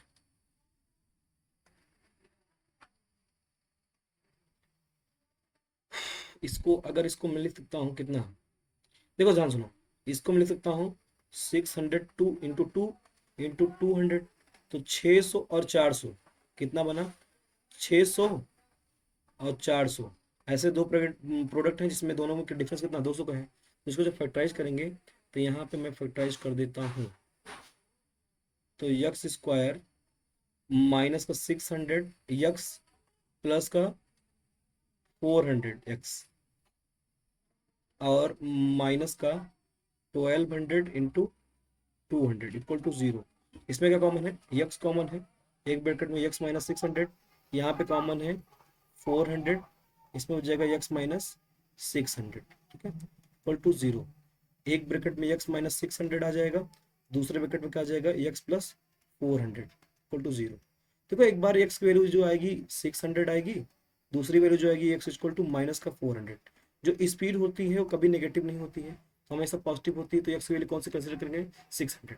लेकिन हमसे यूजुअल टाइम पूछा है, तो इसमें जो यूजुअल टाइम आएगा, यूजुअल टाइम जो आएगा, जो डिस्टेंस 600 दी गई है और जो स्पीड 600 आई है, इसको कट करेंगे कितना जाएगा आंसर 1 आवर। तो इसका जो ड्यूरेशन आएगा, ओरिजिनल ड्यूरेशन, वो आएगा 1 आवर, ठीक है। फ्लाइट कितने देर में पहुंची थी 600 किलोमीटर, अगर बैड वेदर ना होता तो 1 घंटे में। उम्मीद है क्वेश्चन समझ में आया होगा, आगे बढ़ते हैं, ठीक है।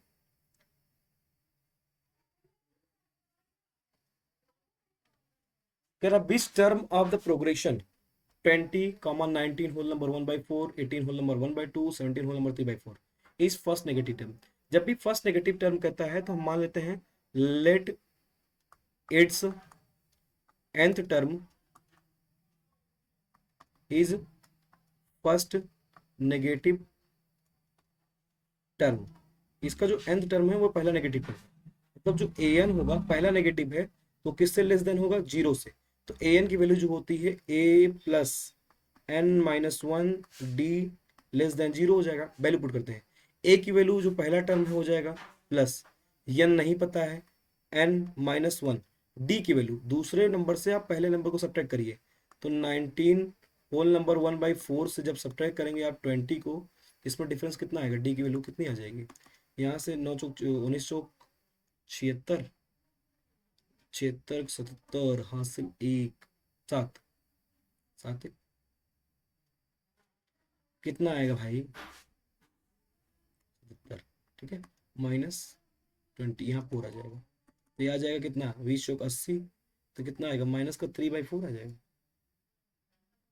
-3/4। इसका जो कॉमन डिफरेंस आएगा कितना आएगा -3/4 आ जाएगा, ठीक है, जो कि लेस देन किससे होगा 0 से। यहाँ जब सॉल्व करेंगे तो 20 -3n/4 minus minus plus 3/4 less than 0। इसको सॉल्व करेंगे तो कितना आ जाएगा -3n/4 को ऐसे रहने दीजिए। अब 20 20 चौक 80 3 83, ये कितना आ जाएगा 83/4 लेस देन 0। 4 कॉमन ले लेते हैं, 4 इधर मल्टीप्लाई करेंगे तो -3n प्लस 83 लेस देन 0 हो जाएगा, तो -3n इक्वल टू कितना हो जाएगा 83 नेगेटिव का, ठीक है। अब ध्यान देंगे अगर पॉजिटिव करेंगे तो माइनस माइनस कट नहीं करेगा, अगर माइनस नंबर से हम -1 से दोनों साइड मल्टीप्लाई कर देंगे तो जो इनइक्वलिटी है, देखो ध्यान सुनो, जब कभी भी इनइक्वलिटी का साइन लगा होता है, दोनों साइड अगर पॉजिटिव सेम पॉजिटिव नंबर से डिवाइड मल्टीप्लाई करते हैं सेम पॉजिटिव से, तो कोई डिफरेंस नहीं होता। सेम चीज घटाते हैं, पॉजिटिव नंबर सेम चीज घटाते हैं तो कोई इफेक्ट नहीं पड़ता, सेम चीज ऐड करते हैं तो कोई डिफरेंस नहीं पड़ता। लेकिन अगर नेगेटिव नंबर से मल्टीप्लाई करते हैं तो इनइक्वलिटी क्या होती है, रिवर्स हो जाती है। दोनों साइड अगर -1 से मल्टीप्लाई कर दूंगा तो कितना हो जाएगा 3n, 3n ग्रेटर देन किससे हो जाएगा 83 हो जाएगा। अब दोनों साइड 3 से डिवाइड करेंगे तो n ग्रेटर देन किससे आएगा 83/3। जब सॉल्व करोगे तो कितना जाएगा 3 2 6, 3 7 21, बचेगा कितना 2, पॉइंट लगाएंगे 3 6 18, तो जो n की वैल्यू होगी जस्ट बड़ी होगी 27.6 से। यहाँ जब इस सिचुएशन में आप पहुंच जाएंगे इनइक्वलिटी के फेज में, तो आप ध्यान देंगे कि जो n होता है काउंटिंग ऑफ नंबर्स होता है, 1 term 2 term 3 term 4 term 5 term, ठीक है। तो एक काउंटिंग नंबर कौन सा आएगा 27/6 जज्बात कौन सा आएगा 28। तो इसका जो 28th टर्म होगा, 28th टर्म होगा वो क्या हो जाएगा फर्स्ट नेगेटिव टर्म। कौन सा हो जाएगा फर्स्ट नेगेटिव टर्म। उम्मीद है समझ में आएगा क्वेश्चन, आगे बढ़ते हैं। कह रहा how many terms of the AP 24 21 18 must be taken so that their sum is 78। कह रहा कितने टर्म को इसमें से सम लिया जाए कि इसका जो सम आए 78 आ जाए। तो हम मान लेते हैं let sum of n terms equal to कितना है 78, मतलब एस n की वैल्यू कितनी हो गई 78 हो गई, a की वैल्यू कितनी दी गई 24 दी गई है, जो d आएगा कितना आ जाएगा 21 माइनस 24, तो ये सॉल्व करेंगे तो -3 आ जाएगा, तो d की वैल्यू कितनी आ गई -3 आ गई। a पता है, d पता है, sn पता है, तो आपको नंबर ऑफ टर्म निकालना है कि कितने कितने टर्म आपको लेने हैं। तो फॉर्मूला अप्लाई करिए एस एन का। तो एस एन इक्वल टू होता है एन बाई टू ब्रैकेट में 2a plus N minus one D. ठीक है, तो यहाँ से वैल्यू रखेंगे एस एन, मतलब ये 78 है, equal to N by two नहीं पता है, 2a, 2 इंटू a करेंगे कितना आ जाएगा, 24 दूना 48 आ जाएगा, plus N minus one, D की वैल्यू कितनी है माइनस का 3। जब सॉल्व करोगे कितना आ जाएगा 78 इंटू टू करोगे कितना, 2 8 16, 1 2 7 14, 1 15, मतलब 156। तो इधर कितना हो जाएगा 48 माइनस का 3 एन माइनस माइनस प्लस का 3 प्लस 3 आ जाएगा। ठीक है, क्योंकि -3 के मल्टीप्लाई -1 करेंगे तो +3 आ जाएगा। तो यहाँ पे 51 माइनस 3n, बाहर n मल्टीप्लाइड है अभी। ठीक है, ठीक है, तो यहाँ से n रहेगा यहाँ भी। ठीक है, ये 156, इसमें क्वाड्रेटिक बनेगा। ठीक है, तो यहाँ से 156 इक्वल टू हो जाएगा 51n माइनस का 3n स्क्वायर, सबको राइट साइड ले लेंगे तो आ जाएगा 3n स्क्वायर माइनस का 51n प्लस का 156 इक्वल टू 0। अब इसको आप करिए फैक्टराइज, क्या करें फैक्टराइज, तो जो n की पॉजिटिव वैल्यू होगी वही हमारा आंसर आ जाएगा। ठीक है, जैसे 156 का मल्टीप्लाई किस में करेंगे, 3 में करेंगे। ठीक है, एक फैक्टर तो 3 रहेगा, इसको मैं मल्टीप्लाई नहीं करता हूँ, ऐसे डायरेक्ट लिख देता हूँ मल्टीप्लाई में। जब इसको सॉल्व करेंगे तो कितना आएगा, 2 7 जा 14, 2 8 जा 16, तो 78 बचा, बचेगा 2 इंटू 3 इंटू 13, 13 से 78 होता है, 2 3 6 से अधिक है। अब इसमें दो फैक्टर ऐसा निकालिए, जोड़ घटा के आपके पास कितना है, माइनस का 51 आए। कैसे आएगा, माइनस का 51 जोड़ घटा के, 3 दूना 6, 6 दूना 12, 13 3 39। ठीक है, 39, 39 और दोनों 4 दिन 12, 12 और 39 कितना, 9 2 11। ठीक है, ठीक है, तो ब्रेक हो गया, तो 3n स्क्वायर माइनस का 39n हो गया, माइनस का 12n हो गया, प्लस का 156 होगा इक्वल टू 0।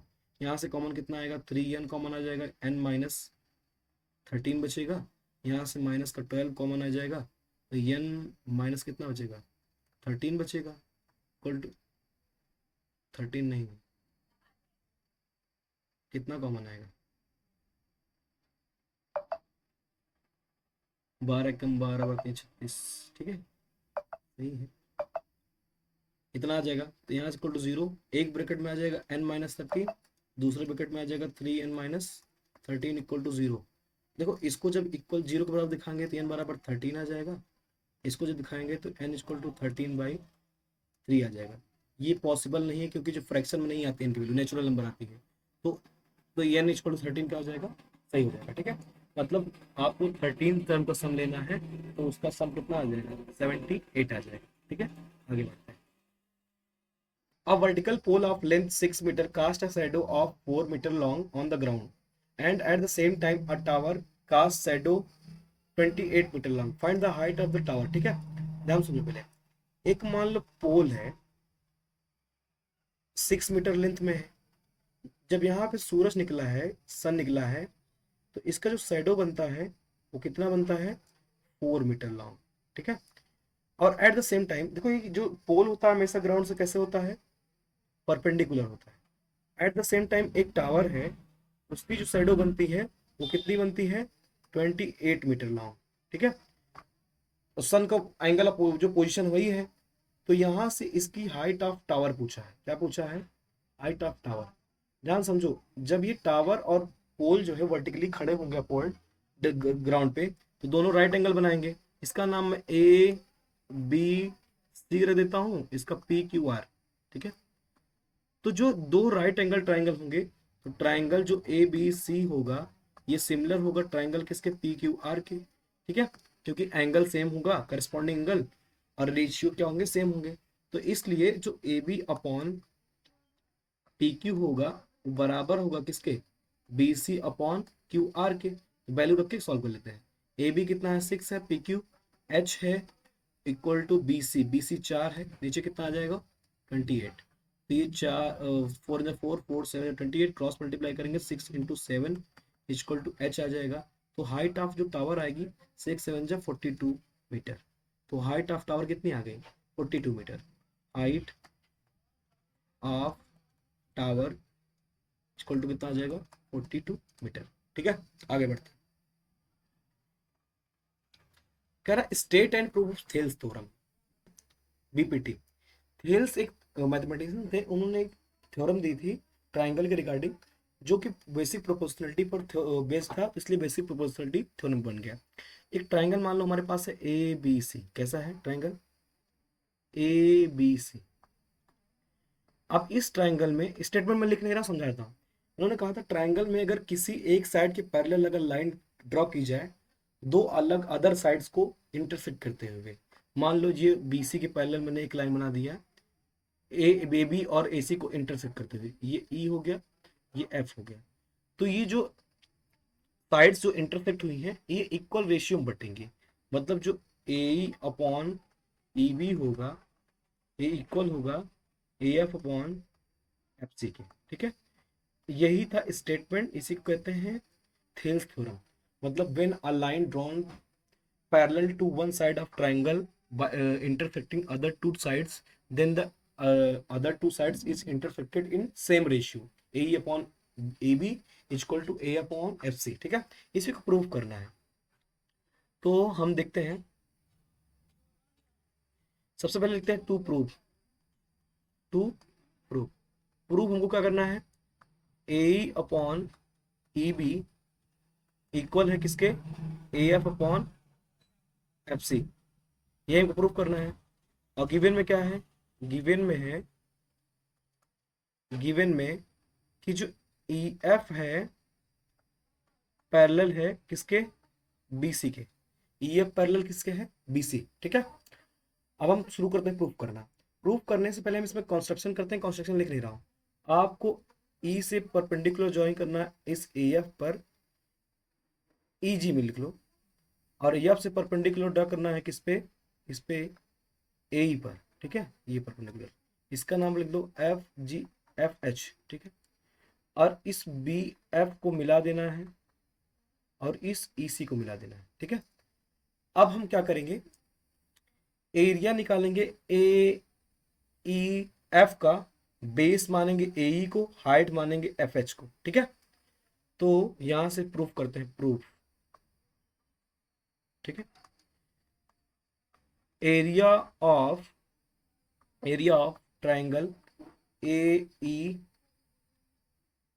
एफ, ये आएगा हाफ, बेस माना है मैंने ए ई को, हाफ ए ई इंटू इसका जो हाइट होगा कौन सा हो जाएगा, एफ एच हो जाएगा, इक्वेशन फर्स्ट। ठीक है, ऐसे अब इस एरिया निकालते हैं किसका, बी ई एफ का एरिया निकालते हैं। जब बी ई एफ का एरिया निकालेंगे तो ये एक ऑब्ट्यूज ट्रायंगल बना है, तो इसकी भी हाइट क्या होगी, एफ एच होगी। ऑब्ट्यूज ट्रायंगल की हाइट कहाँ बनती है, बाहर बनती है। जैसे देखो, मान लो ऑब्ट्यूज ट्रायंगल आपका ऐसे बना है, इसकी जो हाइट होगी अंदर तो कहीं एग्जिस्ट नहीं करेगी, बाहर कहीं एग्जिस्ट करेगी। तो इसके लिए भी हाइट क्या होगी, एफ एच होगा। एफ ई बी में हाइट क्या होगी, एफ एच होगी। तो लिखेंगे area of triangle, area of triangle कौन सा, F E B equal to कितना हो जाएगा, हाफ, बेस इस बार किसको मानेंगे, बी को मानेंगे, इनटू एफ एच ही रहेगा। ये क्वेश्चन क्या हो गई, सेकंड हो गई। हम क्या करते हैं, फर्स्ट इक्वेशन को डिवाइड करते हैं किससे, सेकंड से। किससे डिवाइड करते हैं, सेकंड से। तो यहाँ ऊपर आ जाएगा area of triangle, area of triangle A E F upon area of triangle कौन सा, एफ ई बी। ठीक है, equal to half into A E into का एफ एच, नीचे आ जाएगा half into B into F H. देखेंगे F H same है, हाफ हाफ सेम है, तो यहाँ से आ जाएगा area of triangle A E F upon area of triangle क्या आ गया, F E B equal to आया है A E upon E B को, बी को हम ई बी लिख सकते हैं, कोई दिक्कत नहीं। तो इसको हम स्टार्ट इक्वेशन मान लेते हैं। देखो हमने जो प्रूव करना था उसका एलएचएस ला लिया है, A E upon E B. अब A F upon F C लिखे आना है। ठीक है, तो सेम अब A B A E F का एरिया निकालेंगे बेस को ए एफ बनाएंगे, ईजी को हम हाइट बनाएंगे, ठीक है। तो मैं ज़्यादा लिख नहीं रहा हूँ, सीधा लिखता हूँ कि area of triangle A E F जो होगा, आपकी बार हाफ बेस किसको माना है, ए एफ को, उसमें इस बार हाइट किसको लेंगे, ईजी को लेंगे, किसको लेंगे, ईजी, ठीक है। ये क्वेश्चन क्या हो गई, थर्ड हो गई, ठीक है। और ऐसे एरिया ऑफ ट्राइंगल कौन सा लेंगे, इधर लेंगे, एफ ई सी, कौन सा लेंगे, F E C equal to कितना आ जाएगा, हाफ बेस लेंगे एफ सी को इनटू, इस देखो ये भी एक ऑप्टिक्स ट्रायंगल है, इसकी भी हाइट कहाँ रहेगी, बाहर रहेगी, ईजी, तो यहाँ क्या हो जाएगा, ईजी। तो यहाँ से फिर से क्या, इसको इक्वेशन मान लेते हैं फोर्थ, तो थर्ड इक्वेशन को डिवाइड करते हैं किससे, फोर्थ से। तो यहाँ से area of triangle A E F जो होगा अपॉन एरिया ऑफ ट्रायंगल कौन सा आ जाएगा, F E C equal to half into A F into E G upon का क्या आ जाएगा, half into F C into का ई जी, ई जी से ई जी कैंसिल, हाफ से हाफ कैंसिल, बचा कितना, area of triangle A E F upon area of triangle F E C equal to A F upon F C, इसको मान लेते हैं double star. अब equation star और डबल स्टार का ध्यान से देखेंगे कि आर एच एस तो सेम है, एल एच एस अगर सेम होता तो आर एच एस हम इक्वल दिखा देते। देखो एल एच एस में न्यूमरेटर सेम है, area of E A E F, area of A E F, इधर area of A E F. अब ये denominator triangle area of F E B और area of F E C दिख रहा है, इसका एरिया सेम होता है। देखो ध्यान से देखो, आपने 9th पढ़ा होगा area to area to parallelogram, ठीक है। उसमें क्या होता है कि जब दो ट्राइंगल सेम बेस पे होते हैं, बिटवीन सेम पैरेलल होते हैं, तो उनका भी एरिया क्या होता है, इक्वल होता है। इसलिए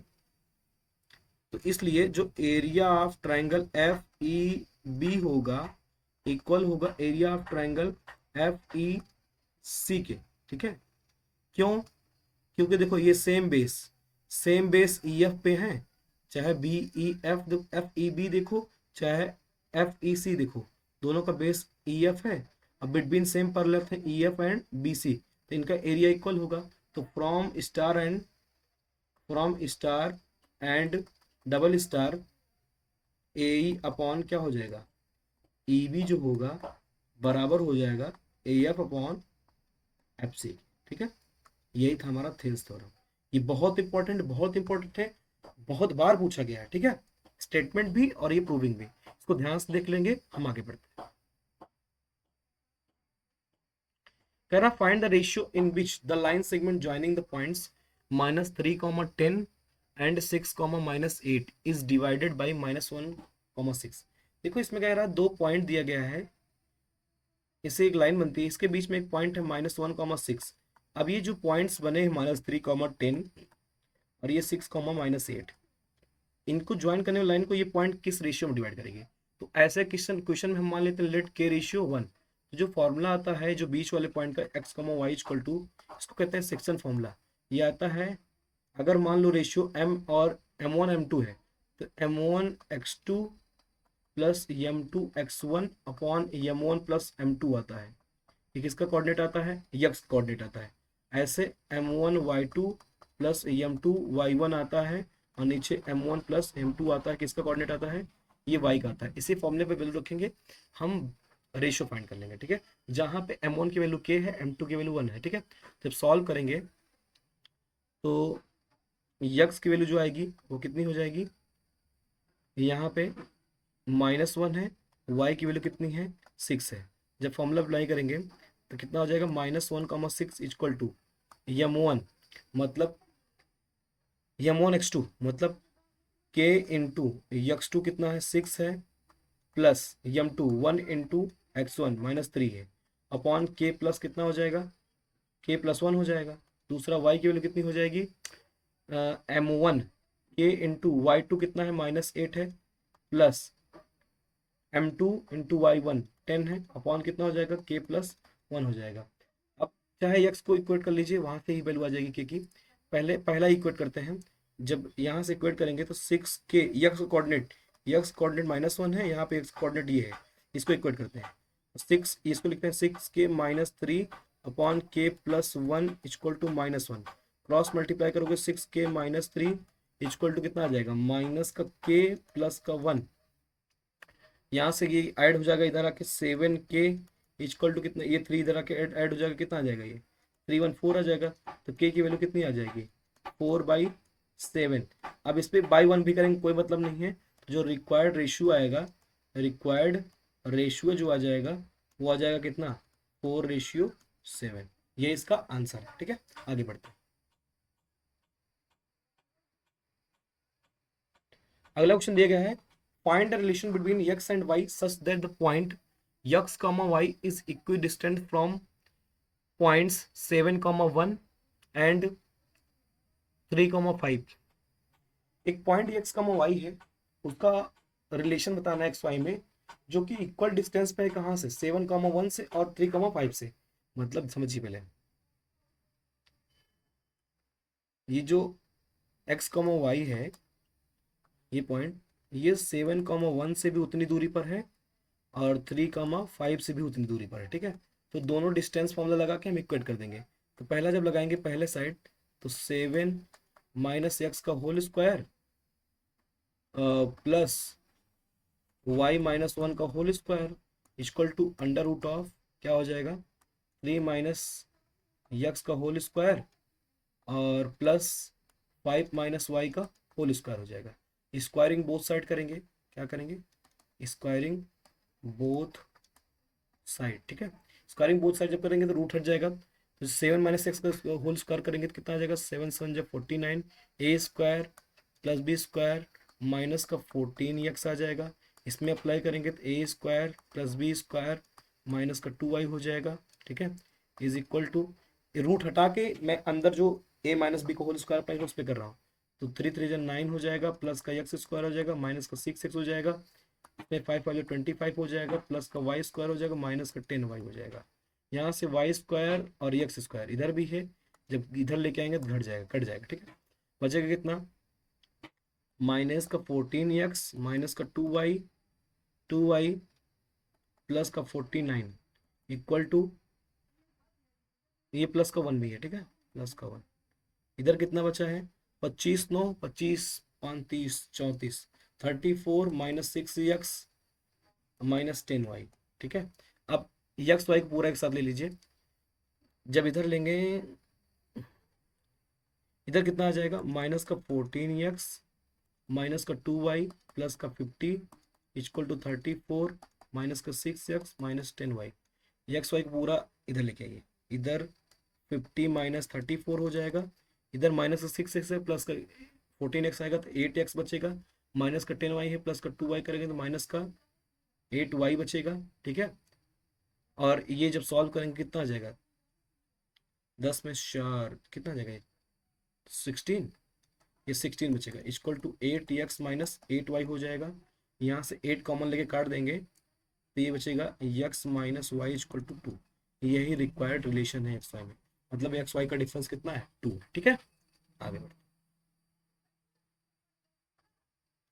कह रहा if in a right angle triangle A B C tan b equal to 12/5 then find sin b। ऐसा क्वेश्चन हमने एक ऑब्जेक्टिव में किया है कि एक ट्राइंगल है, राइट एंगल ट्राइंगल। ठीक है,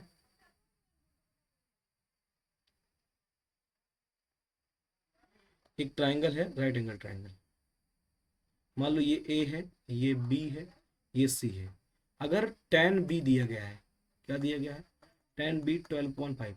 देखो एग्जैक्टली ये देखो, tan b जो tan होता है परपेंडिकुलर अपॉन बेस होता है, तो जो 12 ये एग्जैक्टली परपेंडिकुलर नहीं है, लेकिन मुझे sin b जो लिखना है ये भी परपेंड रेशियो में ही लिखना है, तो मैं डायरेक्टली मान सकता हूँ यही।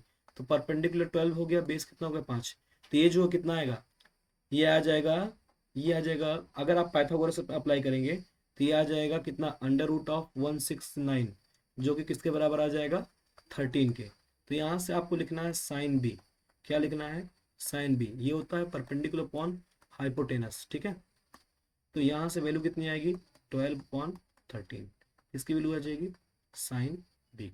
ठीक है, तो ऐसे भी किसी भी क्वेश्चन में जब भी आप किसी को किसी ट्रिग्नोमेट्रिक फंक्शन के बराबर आपको फ्रैक्शन दिया जाता है तो आप ट्रायंगल बनाएंगे, पाइथागोरस अप्लाई करेंगे, तीनों साइड आपको पता चल जाएगी, तो आप जिस एंगल पर जो भी ट्रिग्नोमेट्रिक फंक्शन अप्लाई करने को कहा जाएगा उसका आंसर आप लिख लेंगे। ठीक है, आगे बढ़ते हैं। कह रहा sec theta plus tan theta equal to P, prove that sine theta equal to P square minus one upon P square plus one. ठीक है, तो sec theta plus tan theta हम जानते हैं, एक आइडेंटिटी होती है कि one plus tan square theta जो होता है इक्वल टू होता है सेक स्क्वायर थीटा, ये आइडेंटिटी है। तो यहाँ से sec square theta minus tan square theta जो आएगा वो आता है कितना, हमेशा आता है वन। इससे हम लिख सकते हैं a square minus b square लिखा है, मतलब sec theta plus tan theta एक ब्रैकेट में और sec theta minus tan theta दूसरे ब्रैकेट में इक्वल टू वन। अब ये जो मल्टीप्लाइड है sec theta minus tan theta इधर जाएगा तो वन बाई हो जाएगा, तो मतलब sec theta plus tan theta is equal to आ जाएगा वन बाई ब्रैकेट में सेक थीटा माइनस का टेन थीटा, एक दूसरे के रेसिप्रोकल। अब इसके थ्रू हम किसका क्वेश्चन सॉल्व कर सकते हैं। ठीक है, जैसे सबसे पहले देखते हैं, एक बार क्या करते हैं, और ऐसे ही अगर आप सेक थीटा माइनस का टेन थीटा लगाएंगे तो ये कितना आ जाएगा, one by sec theta plus tan theta. ठीक है, तो इसका मतलब है sec theta plus tan theta बराबर पी दिया गया है, क्या दिया गया है, पी दिया गया है। तो sec theta minus tan theta जो आएगा वो इक्वल टू कितना आ जाएगा, वन बाई पी आ जाएगा, रेसिप्रोकल होता है तो हमको दोनों पता है। एक बार मैं क्या करता हूँ, sec theta plus tan theta minus करता हूँ, देखो सुनिए पहले, आप एक बार करिए sec theta plus tan theta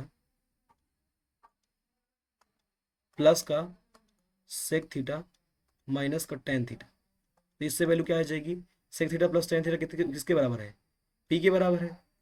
अब प्लस ये कितना आ जाएगा, वन बाई पी आ जाएगा, इधर सॉल्व हो जाएगा p square plus one upon कितना आ जाएगा, पी आ जाएगा, कितना आ जाएगा, पी आ जाएगा। इधर जब सॉल्व करोगे तो टेन थीटा का कट जाएगा तो बचेगा कितना, टू सेक थीटा। यहाँ से जब सेक थीटा निकालोगे आप क्या निकालोगे, सेक थीटा, तो आ जाएगा p square plus one upon p, two p. ये क्वेश्चन फर्स्ट मान लीजिए। ऐसे अगली बार क्या करेंगे, sec theta plus tan theta minus करेंगे sec theta minus tan theta, equal to कितना आ जाएगा, p minus one by p आ जाएगा। ठीक है, क्या आ जाएगा, p minus one by p. इधर जो सॉल्व करोगे तो कितना आ जाएगा, पी स्क्वायर माइनस वन आ जाएगा अपॉन पी आ जाएगा। यहाँ से देखिए सेक थीटा कैंसिल आउट हो जाएगा, बचेगा कितना, टू टू टेन थीटा। तो यहाँ से टेन थीटा की वैल्यू क्या आ जाएगी, P square minus one upon two p. ये क्वेश्चन क्या हो गई, सेकेंड। अब यहाँ से देखिए हमको चाहिए P square minus one upon P square plus one. ठीक है, तो इसको क्या करते हैं, सेकेंड को डिवाइड करते हैं फर्स्ट से, क्या करते हैं, सेकेंड को डिवाइड करते हैं, सेकेंड को डिवाइड करते हैं किससे, फर्स्ट से। तो यहाँ आ जाएगा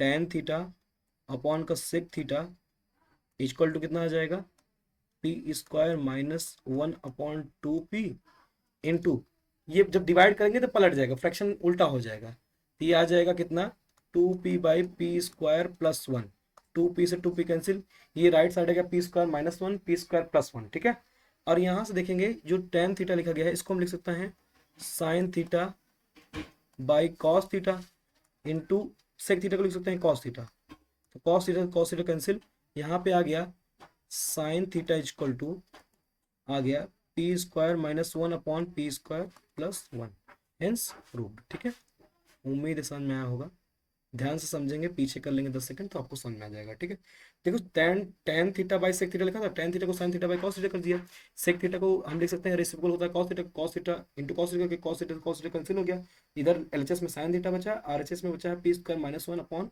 पी स्क्वायर प्लस वन जो कि पूछा गया था, हेंस प्रूव। ठीक है, आगे बढ़ते हैं।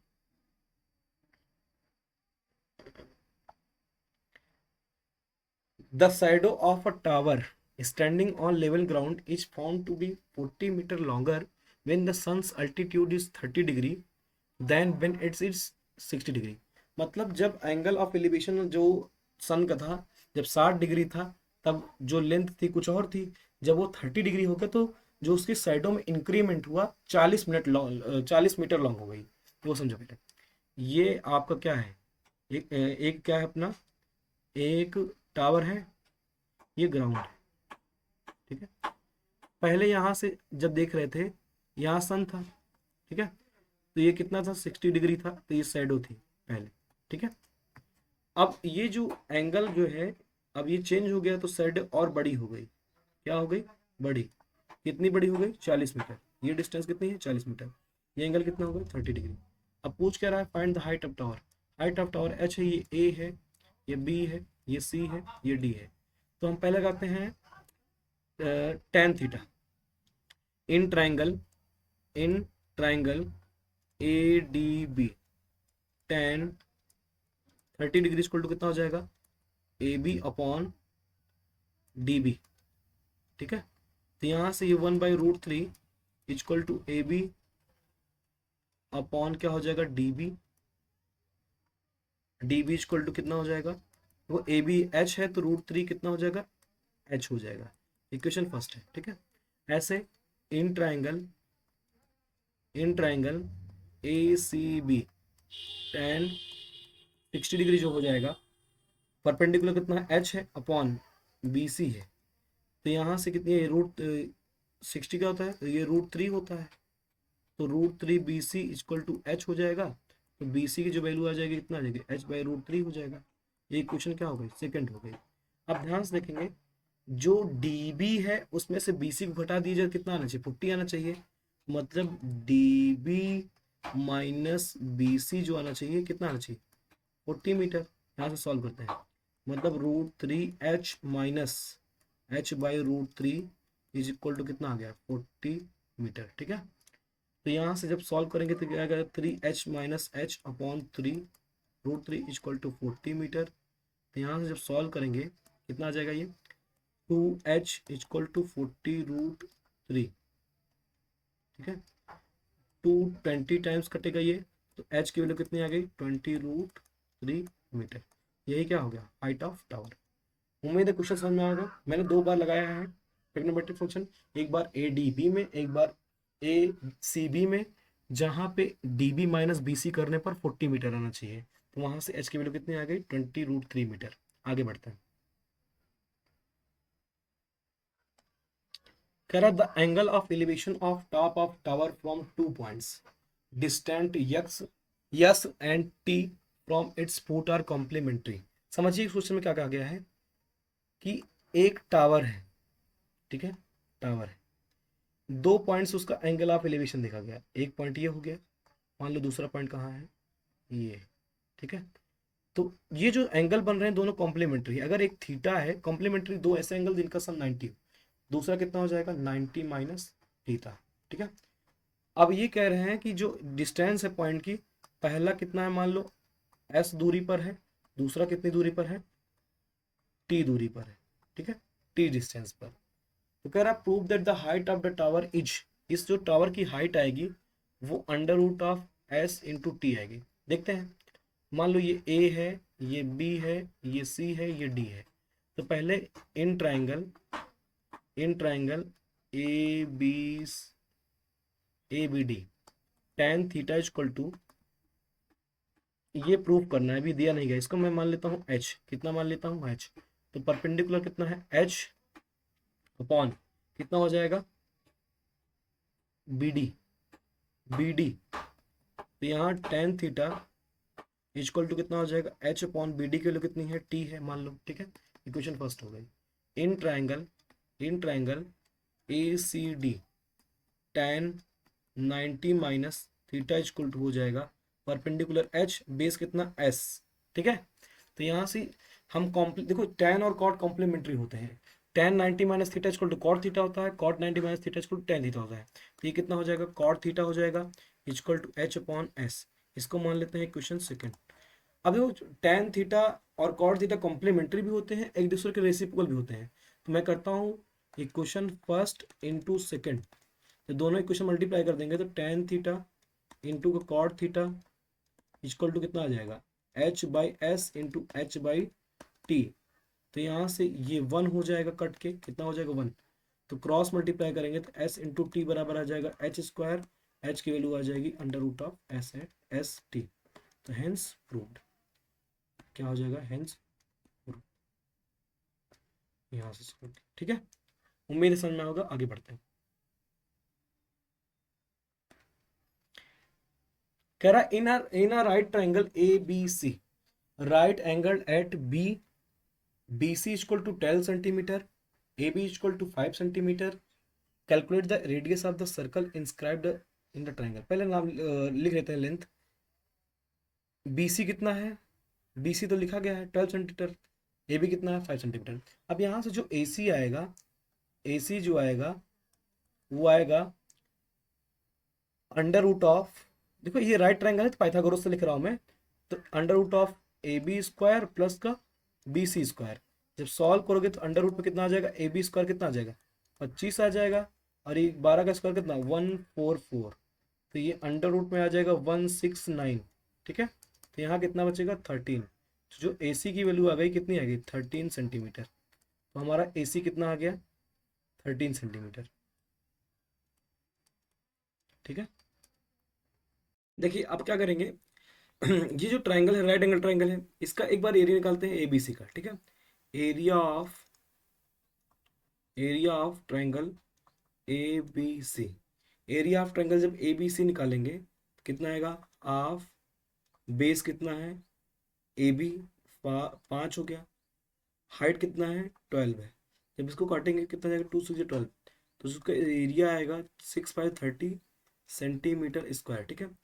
क्या किया हमने, हाफ बेस इंटू हाइट कर दिया, ठीक है। तो कितना आ गया 30 सेंटीमीटर स्क्वायर। अब इसी ट्राइंगल का एरिया निकालेंगे तीन अलग अलग ट्राइंगल का एरिया के सम से, triangle A O C plus triangle A B O C plus triangle A O B, इन तीनों का एरिया अलग अलग करेंगे क्योंकि जो रेडियस है परपेंडिकुलर है ऑल साइड्स पे, ठीक है। तो लिखेंगे एरिया ऑफ ट्राइंगल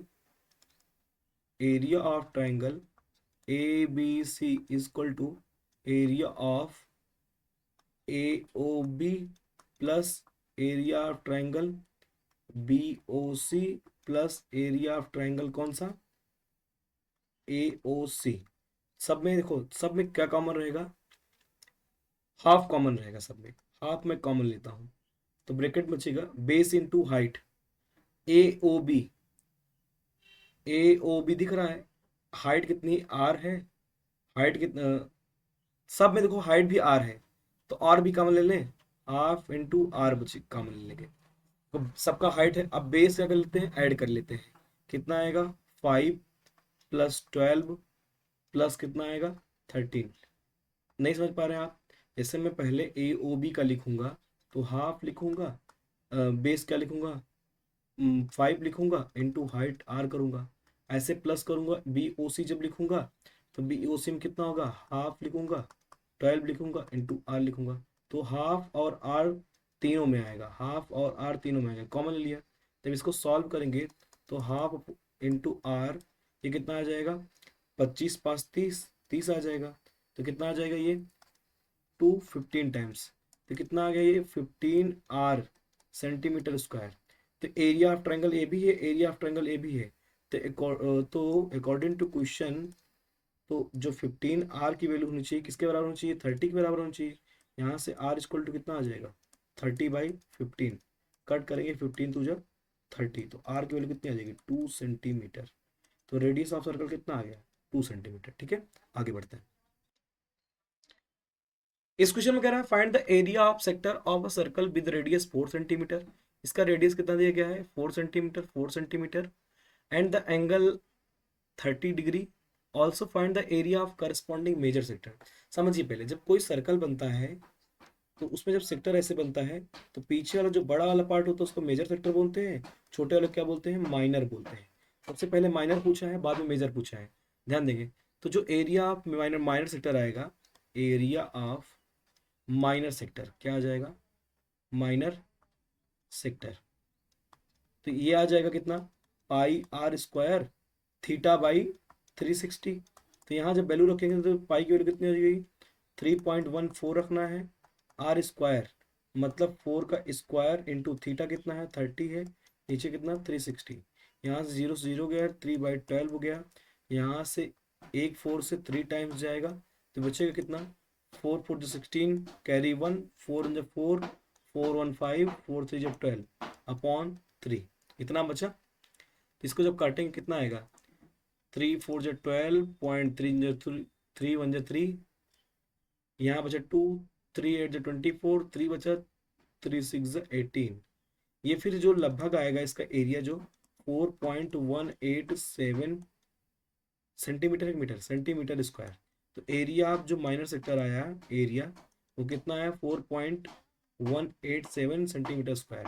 अगर मुझे मेजर सेक्टर का एरिया निकालना है तो मैं पूरे सर्कल में से इस स्मॉल सेक्टर का एरिया अगर निकाल दूं तो आ जाएगा।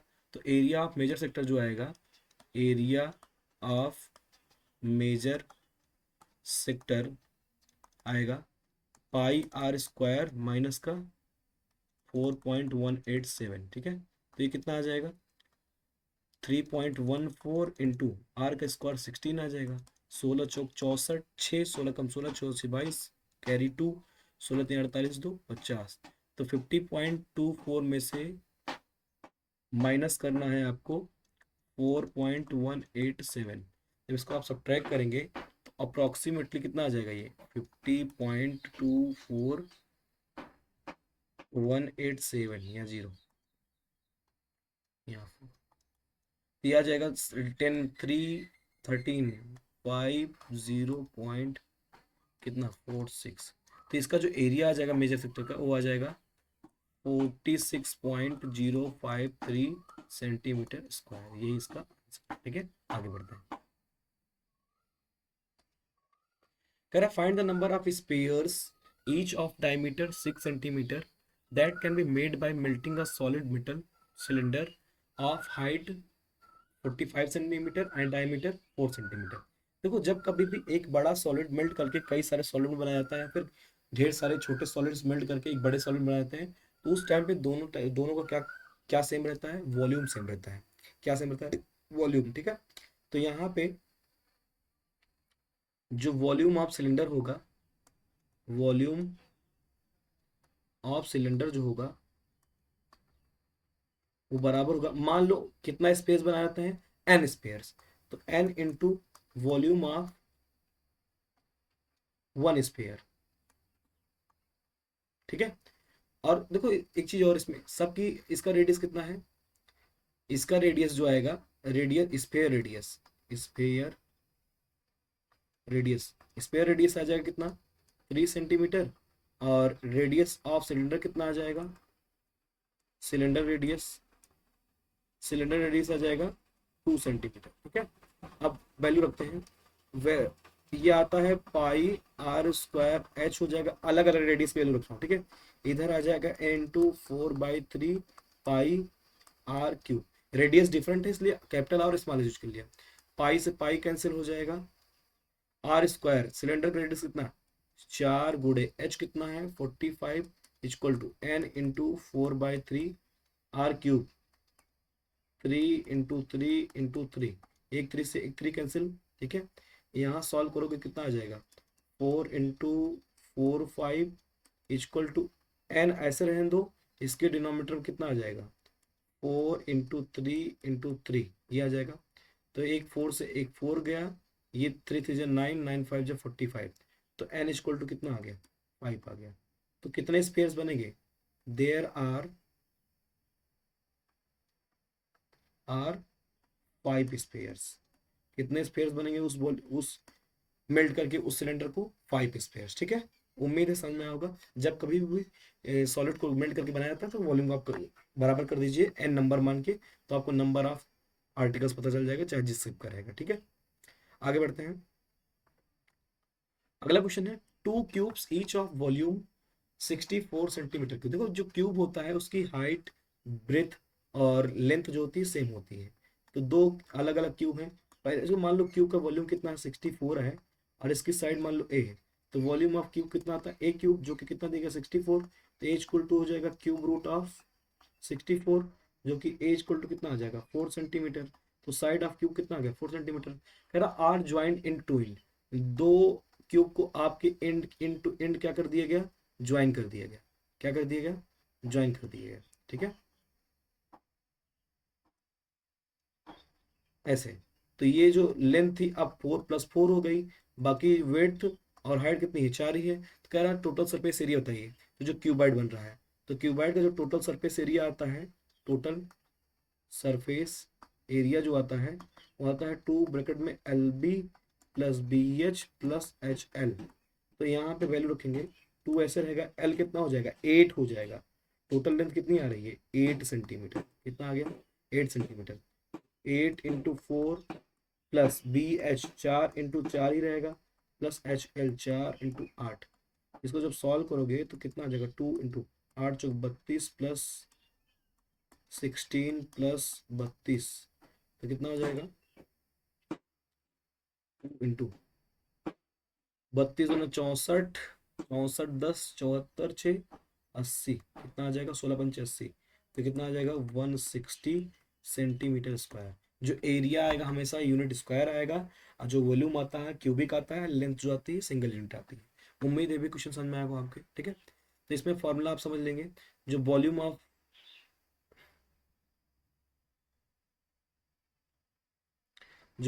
क्यूब आता है, वॉल्यूम ऑफ क्यूब जो होता है वो ए क्यूब होता है। TSA जो होता है क्यूब का वो होता है 6A²। वहीं TSA जो होता है किसका, क्यूबाइड का, वो तो मैं फॉर्मूला लिख ही चुका हूँ। ठीक है, लिखा हूँ। और वॉल्यूम ऑफ क्यूब जो क्यूबाइड जो होता है, वॉल्यूम ऑफ क्यूबाइड जो होता है L × B × H होता है। ठीक है, ऐसे। TSA हो गया। CSA की बात करें तो ये आता है 2 ब्रैकेट में HL × BH। ठीक है, ये होता है। ऐसा आगे बढ़ता है। कह find the value of x and y if the median for the following data is 31। देखो इस टाइप का क्वेश्चन जो है हमेशा पूछा जाता है पेपर में। ठीक है, मिसिंग फ्रिक्वेंसीज के क्वेश्चन ही हमेशा आता है स्टैटिस्टिक्स से। 4 से 5 नंबर का क्वेश्चन आता है।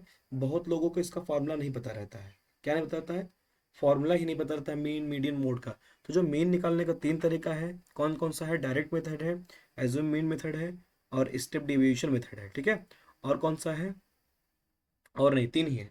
और मोड का एक ही फॉर्मूला होता है, मीडियन का एक ही फॉर्मूला होता है। तो सबसे पहले मैं फॉर्मूला लिखता हूँ हर को, फिर उसके बाद मैं समझाता हूँ इस क्वेश्चन को। ठीक है, सबसे पहले अगर मीडियन की बात करें, मीडियन का जो फॉर्मूला बनता है, मैं एक एक फॉर्मूला लिखता हूँ सबको बस।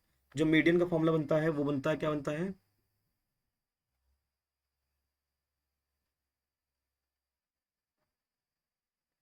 मीडियन इक्वल टू होता है L प्लस ब्रैकेट में N/2 minus CF upon F into H।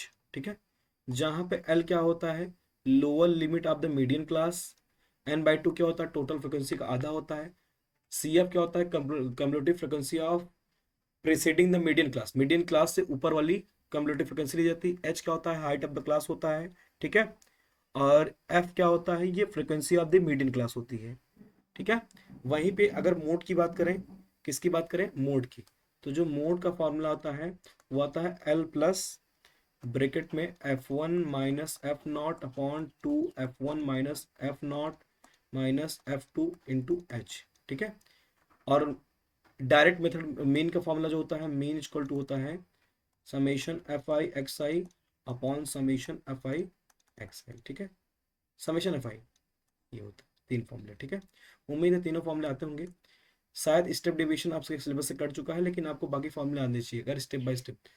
तो रही बात इस क्वेश्चन सॉल्व करने की, मैं तो इरेज कर देता हूँ कुछ फॉर्मूले को, आप देख लेंगे। ठीक है,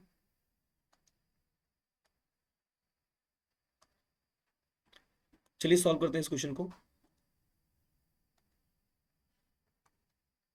इस क्वेश्चन सॉल्व करते हैं। सबसे पहले हम देखो मीडियन को, अगर मीडियन की वैल्यू दी गई है, अगर 2 वैल्यूज पूछा है तो दोनों से आपको 2 इक्वेशन बनानी पड़ेंगे, तभी सॉल्व होंगे। जितने वेरिएबल उतने equation.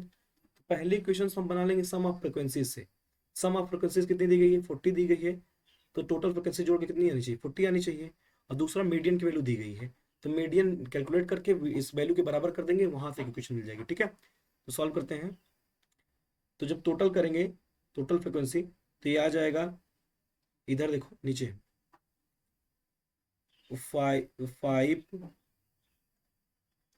5 plus x plus 6 plus y plus 6 plus 5, ये कितना आना चाहिए, 40। ठीक है, तो यहाँ से यक्स प्लस वाई साइड कर लीजिए, प्लस 6 5 11, इधर 6 5 11, 11 दूना 22, प्लस का 22 इक्वल टू 40। तो यहाँ से x plus Y equal to कितना आ गया, 40 में से 22 सब्ट्रैक्ट करेंगे तो 18 आ जाएगा। तो पहली क्वेश्चन आपकी एक्स वाई में आ गई। दूसरा हम निकालेंगे मीडियन के फॉर्मूले से। पहले सबसे पहले सी एफ लिखते हैं, क्या लिखते हैं, सी एफ। यहाँ एक कॉलम बना लेंगे किसका, सी एफ का, कम्युलेटिव फ्रिक्वेंसी। तो कम्युलेटिव फ्रिक्वेंसी में क्या करते हैं, पहली फ्रिक्वेंसी सेम लिखते हैं, उसके बाद जोड़ते जाते हैं, 5 प्लस एक्स, अगला क्या बनेगा, 6 5 11 प्लस एक्स हो जाएगा। फिर अगला वाई के सामने क्या हो जाएगा, 11 प्लस यक्स प्लस वाई हो जाएगा।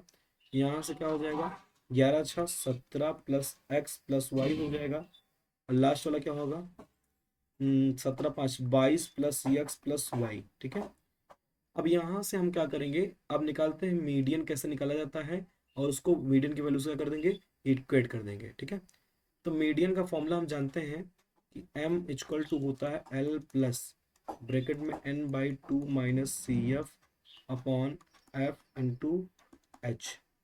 तो मीडियन की वैल्यू तो 31 है, इक्वल टू l कितना है, पहले मीडियन क्लास ढूंढो, मीडियन कितना आ रहा है, 31 आ रहा है। तो 31 कौन से रेंज में लाई करेगा, तो मीडियन क्लास हमारा कौन सा हो जाएगा, जो 30 और 40 के बीच में आएगा, 31। तो यही हमारा कौन सा हो जाएगा, मीडियम क्लास। तो इसको आप पूरा कर लेंगे, अंडर ऐसे लिख लेंगे, बंद कर लेंगे, इससे आपको समझ रहे, ठीक है, इतनी। तो यहाँ से यल की वैल्यू लोअर लिमिट कितनी है, 30 है, प्लस n/2 कितना आएगा, 40 का आधा 20 आएगा, माइनस सी एफ। जो सी एफ लिखेंगे प्रीसीडिंग क्लास का लिखेंगे, 11 प्लस एक्स, मतलब उससे ऊपर वाला। फ्रिक्वेंसी कितनी है मीडियम क्लास की, वाई। ठीक है, इंटू एच, एच जो है क्लास हाइट, मतलब लोअर लिमिट अपर लिमिट में डिफरेंस कितना है, 10 का है। इसको जब सॉल्व करोगे ये 31 इधर आके घट जाएगा, तो इधर 1 इक्वल टू हो जाएगा 30, इधर घट जाएगा। तो 20 में से 11 घटाओगे तो कितना आ जाएगा, ये 9 माइनस यक्स अपॉन वाई, इसका इंटू किसके साथ, 10 के साथ। जब इसको सॉल्व करेंगे, यहाँ ऊपर सॉल्व कर लेते हैं, तो y इक्वल टू कितना हो जाएगा, 90 माइनस 10x। ठीक है, यहाँ से y minus 10x equal to कितना हो जाएगा, 90। ये हमारी इक्वेशन कौन सी हो गई, सेकंड हो गई। अब फर्स्ट इक्वेशन और दूसरे इक्वेशन को सॉल्व करके हमको क्या निकालना है, एक्स वाई। देखो y का कोफिशिएंट बराबर है, तो क्या करते हैं, सेकंड से क्या कर देते हैं, फर्स्ट को सब्ट्रैक्ट कर देते हैं। तो यहाँ से y कट जाएगा, माइनस 10x माइनस यक्स कितना आ जाएगा, माइनस का 11x हो जाएगा। 90 में से 18 घटाओ कितना आ जाएगा, 90 में से 18 घटाओ, 90 में से 10 और 80, 80 में 8 घटाओगे 72। तो यक्स की वैल्यू कितनी आ जाएगी, 72 अपॉन 11, वो भी नेगेटिव का। ठीक है, कैसा आ रहा है ये, गड़बड़ कर देगा कहीं, देखिए गड़बड़ कहाँ हुआ है, ये जो 90 माइनस 10x इधर आएगा तो पॉजिटिव एक्स हो जाएगा। अब जब सब्ट्रैक्ट करेंगे, तो किसमें, सेकंड से फर्स्ट को सब्ट्रैक्ट कर रहे हैं, तो 10x में एक एक्स सब्ट्रैक्ट होगा तो ये 9x आ जाएगा। कितना आ जाएगा, ये इरेज कर देता हूं मैं,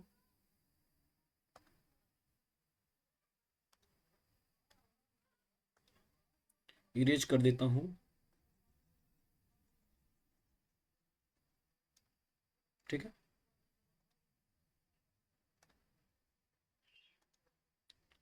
अब यहाँ पे जब सेकंड में से फर्स्ट को सब्ट्रैक्ट करेंगे, y से y कैंसिल हो जाएगा, 10x में x जाएगा तो ये 9x आ जाएगा, इधर 72। यक्स की वैल्यू कितनी आ जाएगी, 8 आ जाएगी, कितनी आ जाएगी, 8। अब ऐसे किसी एक इक्वेशन रख देंगे, अगर यक्स 8 आ रहा है तो y कितना आ जाएगा, 10 आ जाएगा। तो यही आंसर है, यक्स की वैल्यू 8, y की वैल्यू 10। ठीक है, आगे बढ़ते हैं। कह रहा, a card is drawn at random from a well shuffled pack of 52 cards, find probability of getting। Well shuffled कॉक है, मतलब डेक है, उसमें 52 कार्ड्स हैं, तो पहला कह रहा है रेड किंग। देखो रेड कलर जो कार्ड होते हैं कौन कौन से होते हैं, हार्ट होते हैं और डायमंड होते हैं, हार्ट और डायमंड। एक किंग इसमें होता है, एक किंग इसमें होता है, यही दोनों केवल रेड कार्ड होते हैं। और रेड के किंग किंग कितना हो गए, दो हो गए, और टोटल कितना है 52। तो पहले में जो प्रोबेबिलिटी आएगी, probability of event favourable to है, टोटल कितना है 52 है, 2 × 2 2 26 टाइम्स। जो प्रोबेबिलिटी आएगी, प्रोबेबिलिटी ऑफ इवेंट कितनी आ जाएगी 1/26, ये आंसर। ठीक है। दूसरा कह रहा अ क्वीन और जैक, दो चीज बोला, अ क्वीन और जैक, क्वीन होने की और जैक। समझिए पहले, चार तरह के कार्ड होते हैं, हार्ट डायमंड स्पेड क्लब, सब में एक एक जैक होता है, ठीक है, और सब में क्या होती है, एक एक क्वीन होती है। तो क्वीन भी होगी तो भी फेवरेबल है, जैक भी होगा तो भी फेवरेबल है, तो चार ये चार ये। तो जो दूसरे में आंसर आएगा प्रोबेबिलिटी ऑफ इवेंट फेवरेबल 8 हो जाएगा, चार जैक भी फेवर में है, चार क्वीन भी। तो यहाँ से 8/20 कितना आ जाएगा 52। इसको जब काटोगे तो 2 4 जा 2 26 टाइम, 2 2 जा 2 13 जा, तो कितना आएगा ये 2/13 आ जाएगा, किसका, सेकंड का। ठीक है, ये इसका आंसर। उम्मीद है समझ में होगा। तो और में जब कहेगा तो दोनों को सम लेना है, जैक चार, चार क्वीन, और वाले में सम लेते हैं तो टोटल कितना पॉसिबल हो गया, फेवरेबल 8 हो गया, टोटल कितना था 52। ठीक है, तो इसकी प्रोबेबिलिटी कितनी 2/13। आगे बढ़ते हैं, उम्मीद है समझ में होगा। यहाँ से होता है हमारा लेक्चर एंड। अगर आपने यहाँ तक देखा है तो मेरे चैनल को सब्सक्राइब कर लीजिए, ठीक है, और लोगों तक शेयर करिए। इसमें मैंने बहुत अच्छे से पीओक्यूज डाले हैं, बहुत इफर्ट डाला है, तो उम्मीद है आपको सब कुछ समझ में भी आया होगा। तो मैं लेक्चर को क्या करता हूँ, एंड करता हूँ। ठीक है, थैंक यू एवरीवन।